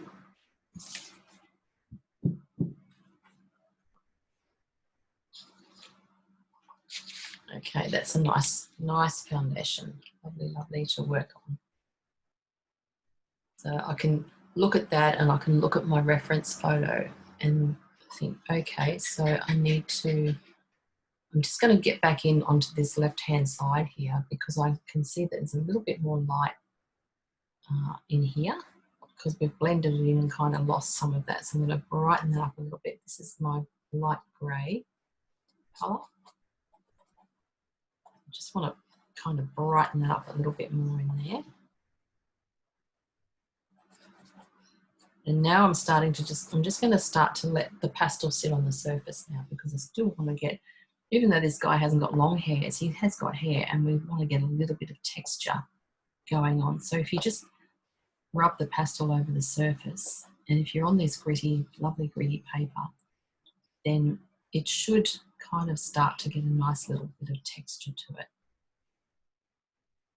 And with colour already underneath it, it works really lovely. I'm just going to dab it. I'm not blending or rubbing. I'm just going to dab it so that it's kind of pushing it into the paper without blending it in too much, because I don't want to do that. I want to keep it nice and clean if I can. Clean as possible. Okay. Good, good. Now, I'm just going to do the same up here. Dab some of this in. Where my dust was sitting on my page and didn't want to fall off, I've got a bit of a excess dust there, so I'm just going to try and push that in. And I still want to make sure I get this shadow right over this side of the nose. So when you look at your black and white picture, you can see that there's actually a pretty distinct shadow sort of here. It's probably where, if you had sinuses, you feel it through there. Well, we do, don't we, have sinuses? Darkening off that side a little bit will help to highlight the nose and put the light back in on the other side. We're going to have to add the light back in again. But that's what we do. It's kind of building up the layers and kind of adding and blending and then adding again. It's coming together nicely, nicely. How much time have we got? Half an hour. All right, let's get into this eye. What I want to do is, so the white of the eye, let's call that one grey. I'm going to start off with my kind of mid-grey first. And then if I need to go lighter, I can. But you can see on the inside of the eye there, it's in shadow. So you can't actually see the white as white. It's more in shadow on the inside area. And then on the outside section, so off to the left side, it's a little bit whiter. On the other side, on the other eye, we can hardly see any of the white at all. I'm just going to put a little bit of my mid-grey in there, but I'll probably cover most of it. You can see a tiny bit of white just on the far right area, but it's very greyed off. So we're working from back to front. We need to do the backmost part of the eye first, which is the white. And then I can see, we can touch this up again if we make it dirty, but this is my light grey, so it's not my white, but that's where the white of the eye is that I can see on this left side. If you're finding the pastels are too chunky to do that, then you might be happier using a pencil. Pencils are way better for smaller things like this. Where did my charcoal pencil go? Oh, there. So I can use that. So pencils are really useful for doing the lines like this, doing your finer lines. And as I said before, there's not a lot of white showing in the other eye, but I'm going to pop a little bit in there, knowing that I can just dab it like this and grey it down a bit more. This one I can dab it as well. And then when I put the brown pupil in, it'll kind of overlap that messy line there. So let's pop the pupils in. So we've got a dark brown. This is my dark brown that I picked up earlier. So I'm going to use that for the eye. Now this right eye is a little bit darker than the other one because again it's in shadow. So we can't actually see how brown that is from where we are. But I'm going to put the brown down first and then I'll pop some dark over the top to grey it off again. Okay, so that's a brown. I think it's a brown. And do the same on this side. So this eyeball, is a beautiful brown colour, isn't it? And again, if you've got pencils, you might be happier to use those to get that nice sharp edge. Pastels are a bit tricky sometimes to get a really clean edge because they're so dusty. So I'm just going to tip that off a bit.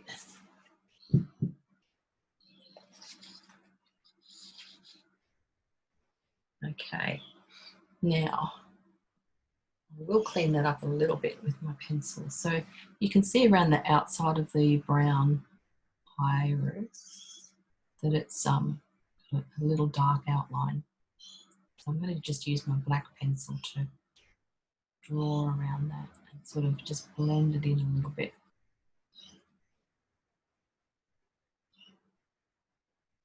And then we've also got dark around the eye. So again, I'm going to use my pencil for this bit because it's just easier. If you only have pastel, I'll show you. This is a black pastel.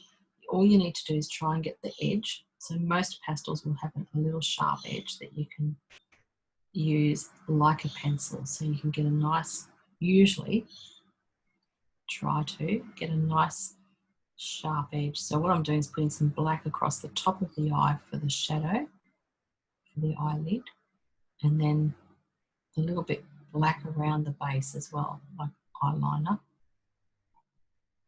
through there. Now I've done most of that with a pastel stick, but as I said, if you have a pencil, it would be a lot easier. So I'm just going to darken that off a little bit, blur it off a little bit too, because I just want to soften the edges a tad. And then I can, what that does is kind of create a bit of a feeling of texture or form or fold or something, whatever the word is. If I blur it off like that, see how now it starts to look like the eye's sinking in to the head. And now I'm looking at the picture, we need to add more light around that, but I'll get to that in a sec. So I'm just going to grab my pencil again and just sharpen up the edges of this. Remember, the white of the eye on the inside is grayer than around the outside, and we'd probably have to brighten up the white afterwards because I've messed it up a bit. That's okay, we can do that. Okay, so that's the outside of the eye, and we've got to put the pupil in because that's the bit that's looking at us. Put the black pupil in to here, and if I look closely, it's not very defined when I zoom in on it, and it's kind of up high in the eye. So it's not smack in the middle, it's slightly to the right and up a bit high. You can hardly see it on the painting. Just tipping off my dust again. It's up in here. And I'm just going to darken off around that area there. There's also a shadow across the top of the eye. I know that sounds crazy at this distance, but if the light's coming from the left, then we've got an eyelid, and the eyelid is over the top of our glassy eye, and there's a slight shadow just across the top of it there. So you could darken that off a teeny weeny bit. And just going to see inside where the little tear duct is, we have a little triangle shape just here. And again, it's a bit tricky to see, but you can see it in the picture. It's like a little white, bright bit just there. And then again, I'm just going to lighten up the white of the eye around the edge here with my pencil. It's my charcoal pencil. If you knew you could get white charcoal, it's awesome too. Okay. And then when we pop the shine on, that's just going to make it sing. I'm just noticing there's a little bit of light just here. I'll mark that in there for you to see in the fur.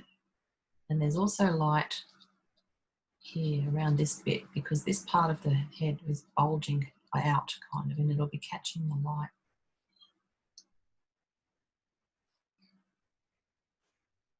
And then I can just dab that in softly and blend it off a little bit.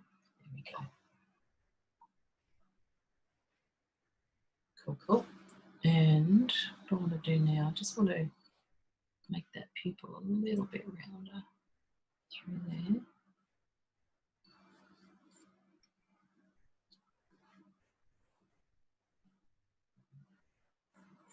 Lovely. Just jumping over to the other eye. I know you want to put the shine in, I do too, but we're going to wait a minute. And just do the same kind of work over into there. So I'm using my black pencil again, and we've got this lovely dark edge of the eye. Comes around like that.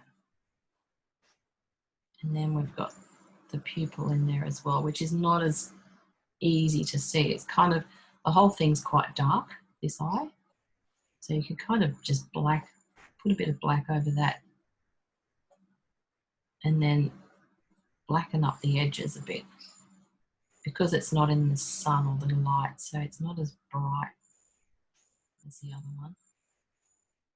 I'm just looking at the shape. It's kind of further away. It's still got a little shine in it, and we'll pop that in a minute.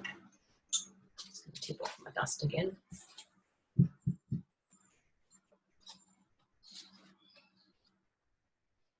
Okay.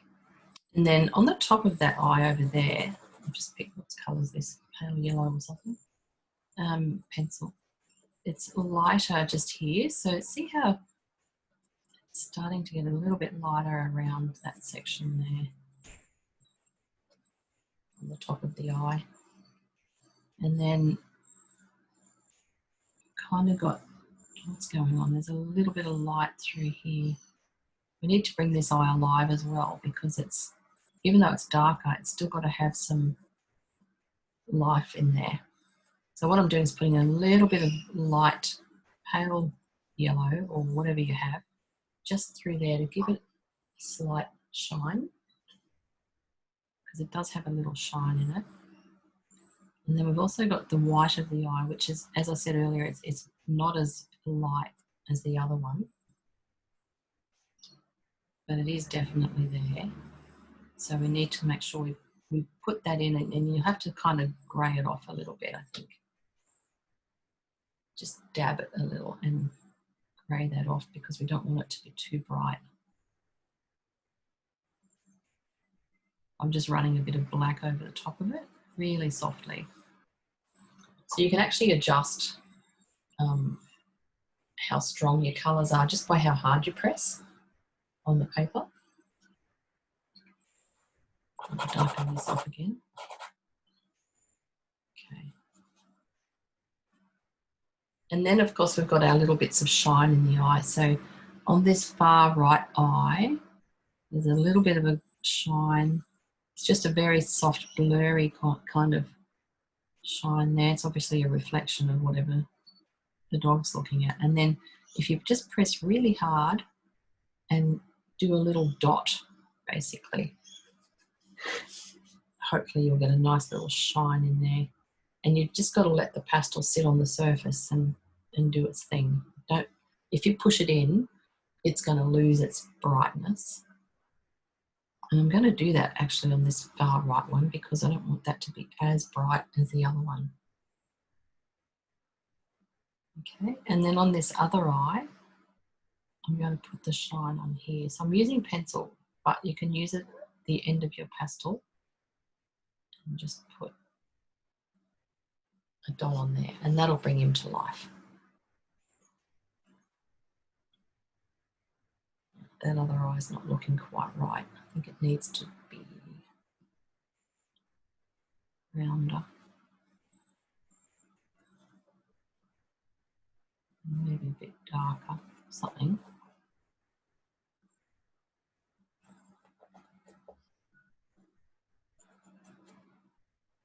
The other thing that's making it look odd is that it's quite black, and we haven't got as much black in the fur. So if we now start to add some of the black in here, then that's going to kind of start to make some more sense. So I'm just putting some black into the fur. better. It's all starting to kind of tie in a bit better now.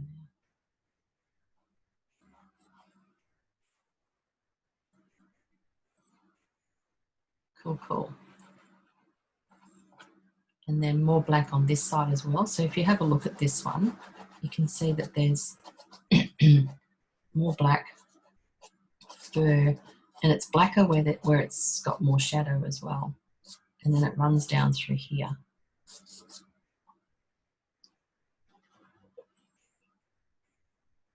And then under here. So some of the black fur has a shine to it where it's catching the light, and then it's kind of darker in the shadow.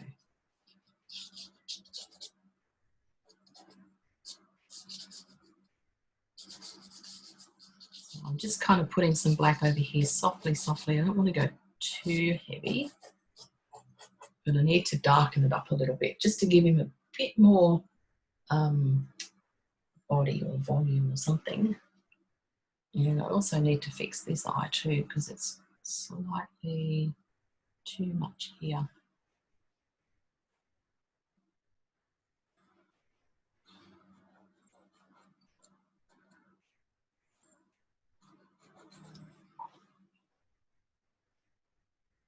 What a lovely puppy.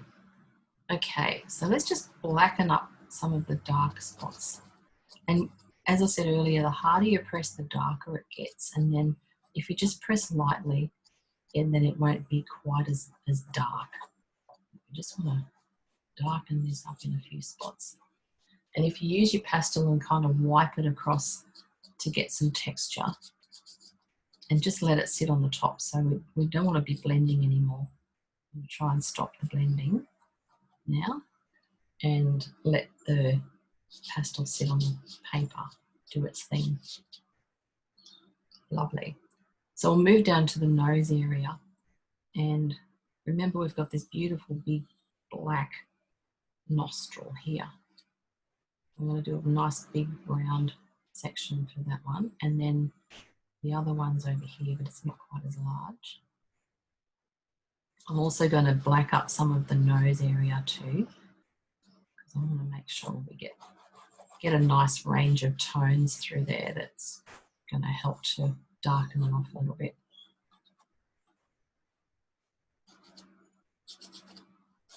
Lovely, lovely. That's good.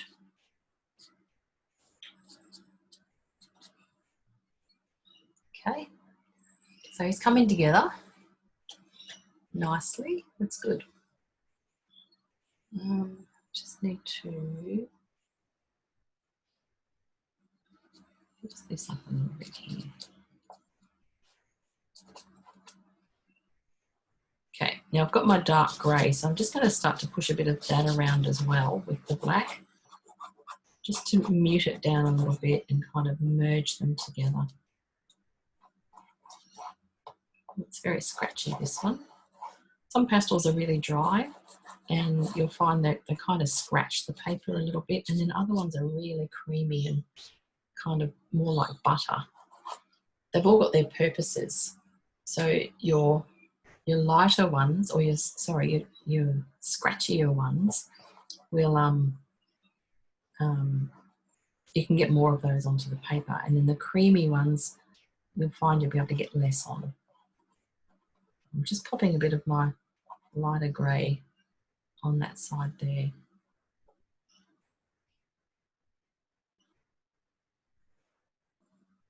And I need to come back in here with some more light. I've gone over too far with the black on there. I'm just going to brighten that up a tad. So it's lighter here on the bridge of the nose. So you can see I'm just pressing a bit harder with my light grey colour to brighten that up a little bit and give him a bit more of a contour around the face. Lovely, lots of dust though. So as I said, dusty pastels make lots of dust. Excellent. The good thing when you're working on an easel, it's really much better because you can actually, the dust will just drop down onto the tray at the bottom of your easel, so you don't have to keep tipping it off, which is much nicer. let's get into this little tongue area now. So we've got most of the colour that we need in there. What I'm going to do is darken up inside here. So the reason I didn't want to make the muzzle or the nose area too black was so that I could get that dark in here where we're getting inside the mouth, because that's going to give me some nice shadow through there. Okay, so now that's going to look like, hopefully, that it's going inside the mouth. And then we've got this cute little crease in the tongue. So I'm going to use my black just to draw that line in. And then we'll have a bit of a fiddle with some light and dark to get that to have some contour. So I've just drawn a black line, and now I'm just smudging it out from either side a little with my finger. So I'm pulling it out from the line. So what I do then is just get the pad of my finger and put it on the line and pull it gently, and then lift, pull and lift, so that it's blurring the line a little bit, but it's also pulling some of that dark out into the tongue. And see how that started to give it a really nice texture. So you can see that it's got a little fold in there.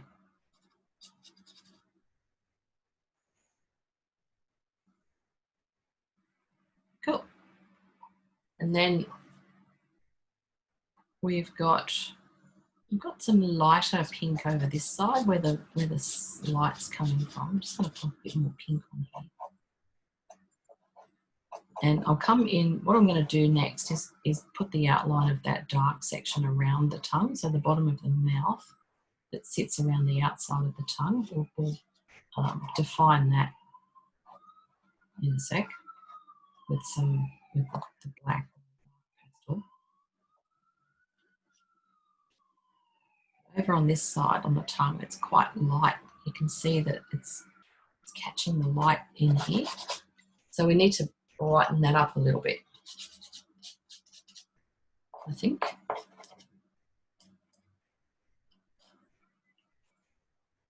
So if I get my, what's this colour? I'll try this one.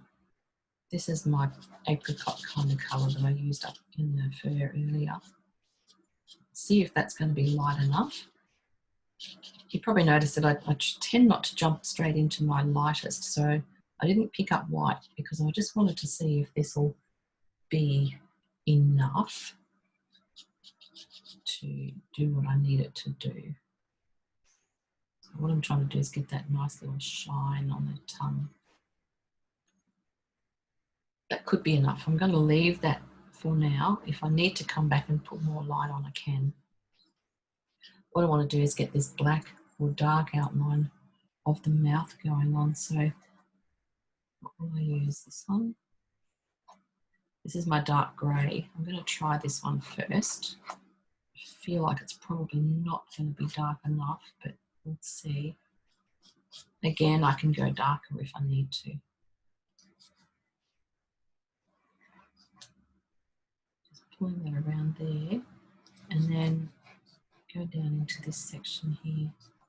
It's the inside of the mouth. I've also got some of that on the other side, so I'm just filling all of that dark section in around there. And it kind of sweeps around.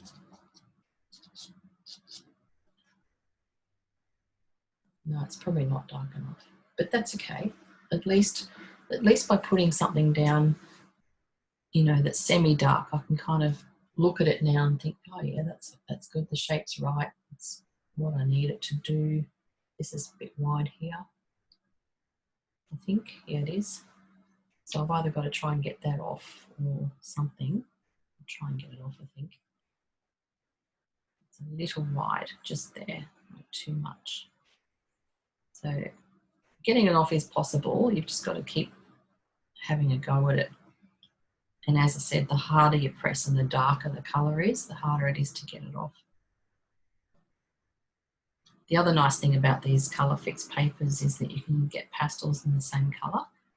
So if you did leave your background blank like this, and you wanted to patch it up a little bit, if you've done this sort of thing and can't get it off, you can buy the pastels to match, which is kind of fun. Oh, he's looking quite good. It's always good to kind of look away and then come back to it, isn't it? So if you haven't done that yet,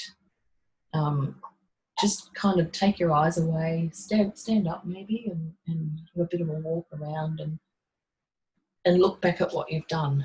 And it's amazing what you see. I'm just going to blacken up this section here.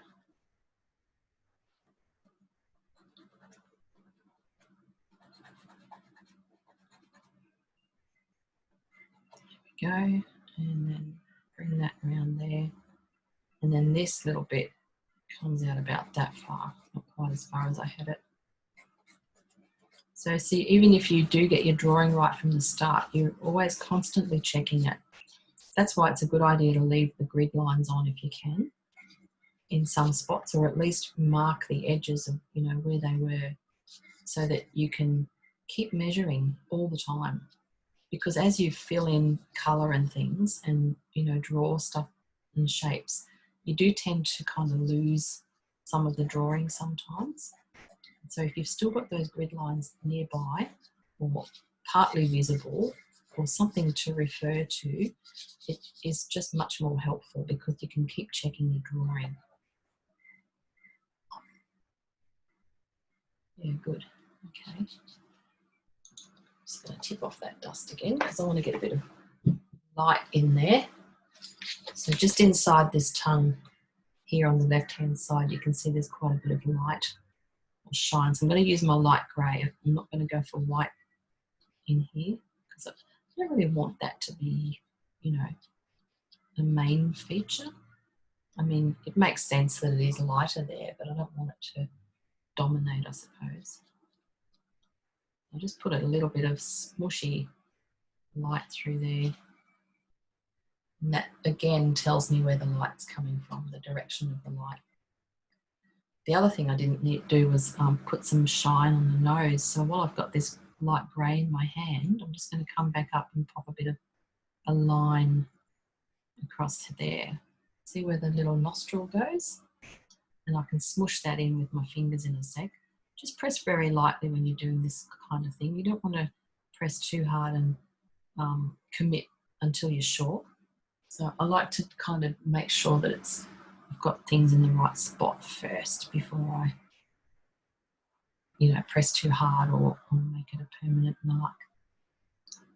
Okay. So I just want to also darken up again a little bit more around here with my black. So it's a bit darker under there. That other nostril, even though it's there, sort of isn't as obvious. So it can kind of disappear a little bit into the black. And we've got a bit of a bump here.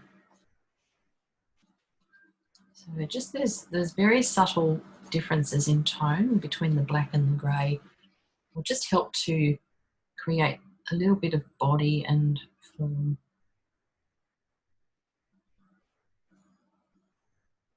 There we go. And then under this nostril, so you can see under here it's darker.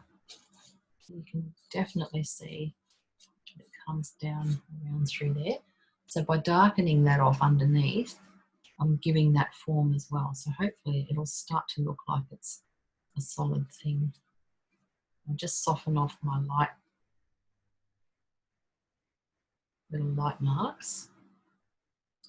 And then if you soften them off too much, like I just did, you can touch them up again. Just dab them, don't blend, just dab. And now I can come back with my black and I can really darken up inside that nostril again. And so hopefully that's going to look like it's sinking in. And you might just add a little bit more dark over on the other nostril, just a teeny weeny bit to suggest that it's there. And it doesn't have to be super strong. And there's also a little crease down the middle there. So if I put a bit of black just down through the middle to indicate the crease in the nose,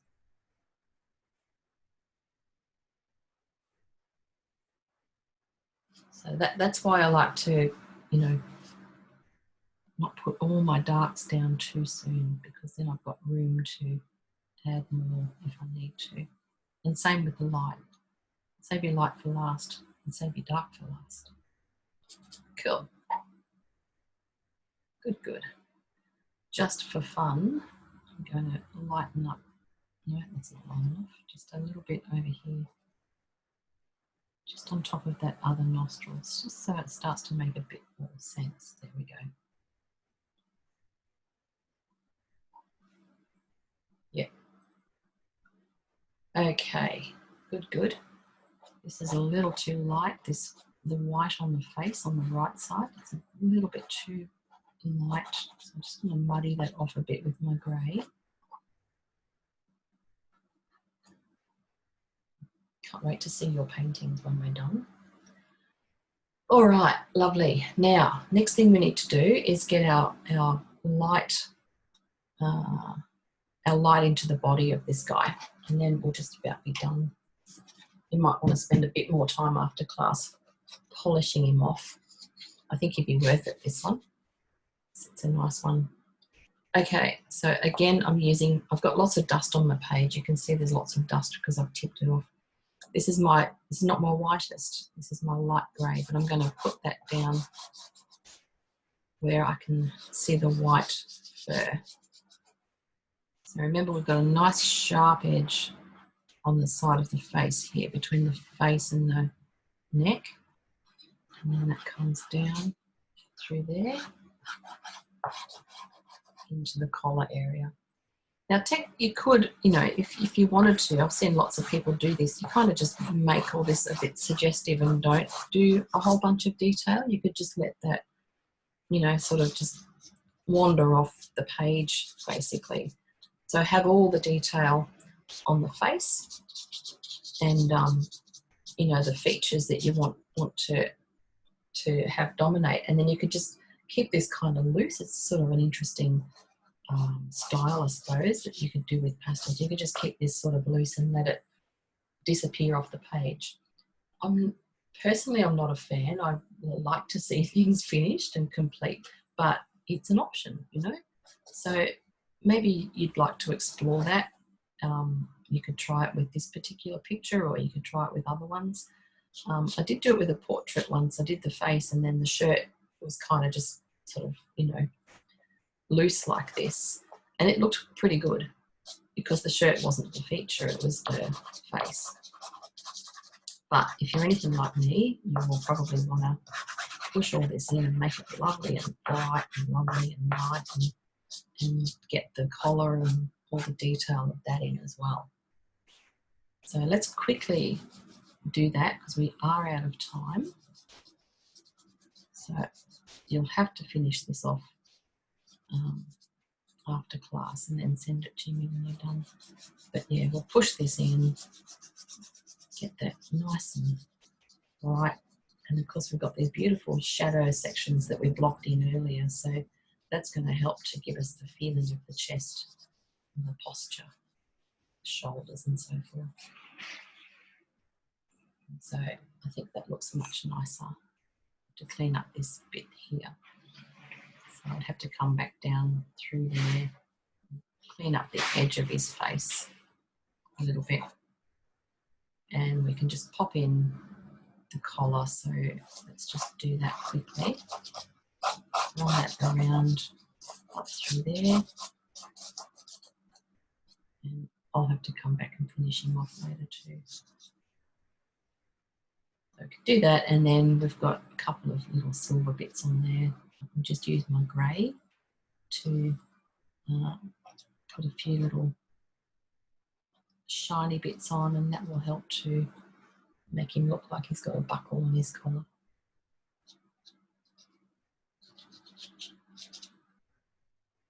Something like that. Cool, that was fun.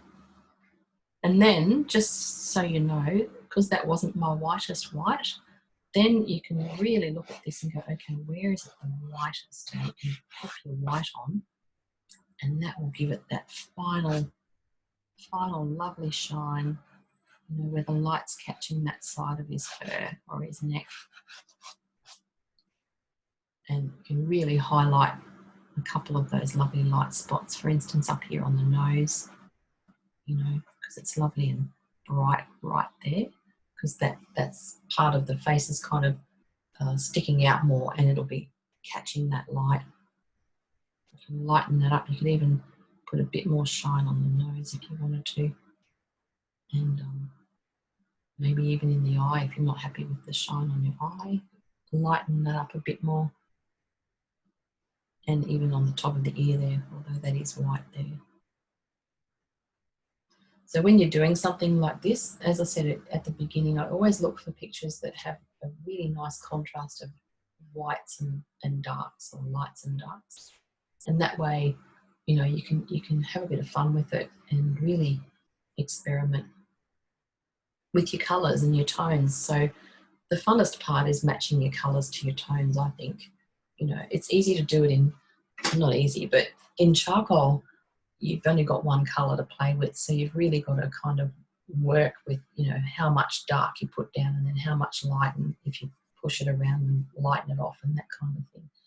And then converting that to colour, so choosing, you know, what colour is going to be my dark, what's going to be my mid, what's going to be my light, and, you know, my lightest light, my darkest dark, and all the ones in between. So for me, that's, I really like doing that part.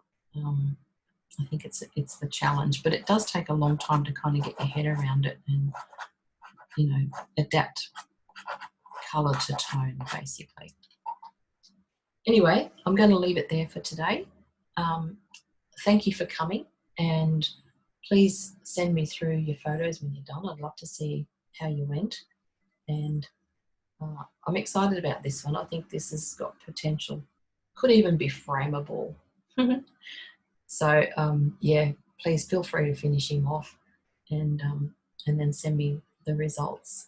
What I would have to do, I'm just going to say what I would do when I do get time to finish it, is I would probably sharpen up the edge around here, maybe add a bit more tone into the neck underneath the mouth and everything, and look at the light and the dark around this black mouth area in here. There's a bit of reflection on the edges there. And then there's a little bit of light down on here as well. Play a bit more with the collar, maybe darken off a couple of spots in that. I'm just doing this with my pencil as I'm talking. And yeah, just, you know, finishing off. Excellent. Thanks for coming. Hope you enjoyed the class, and I will see you next time.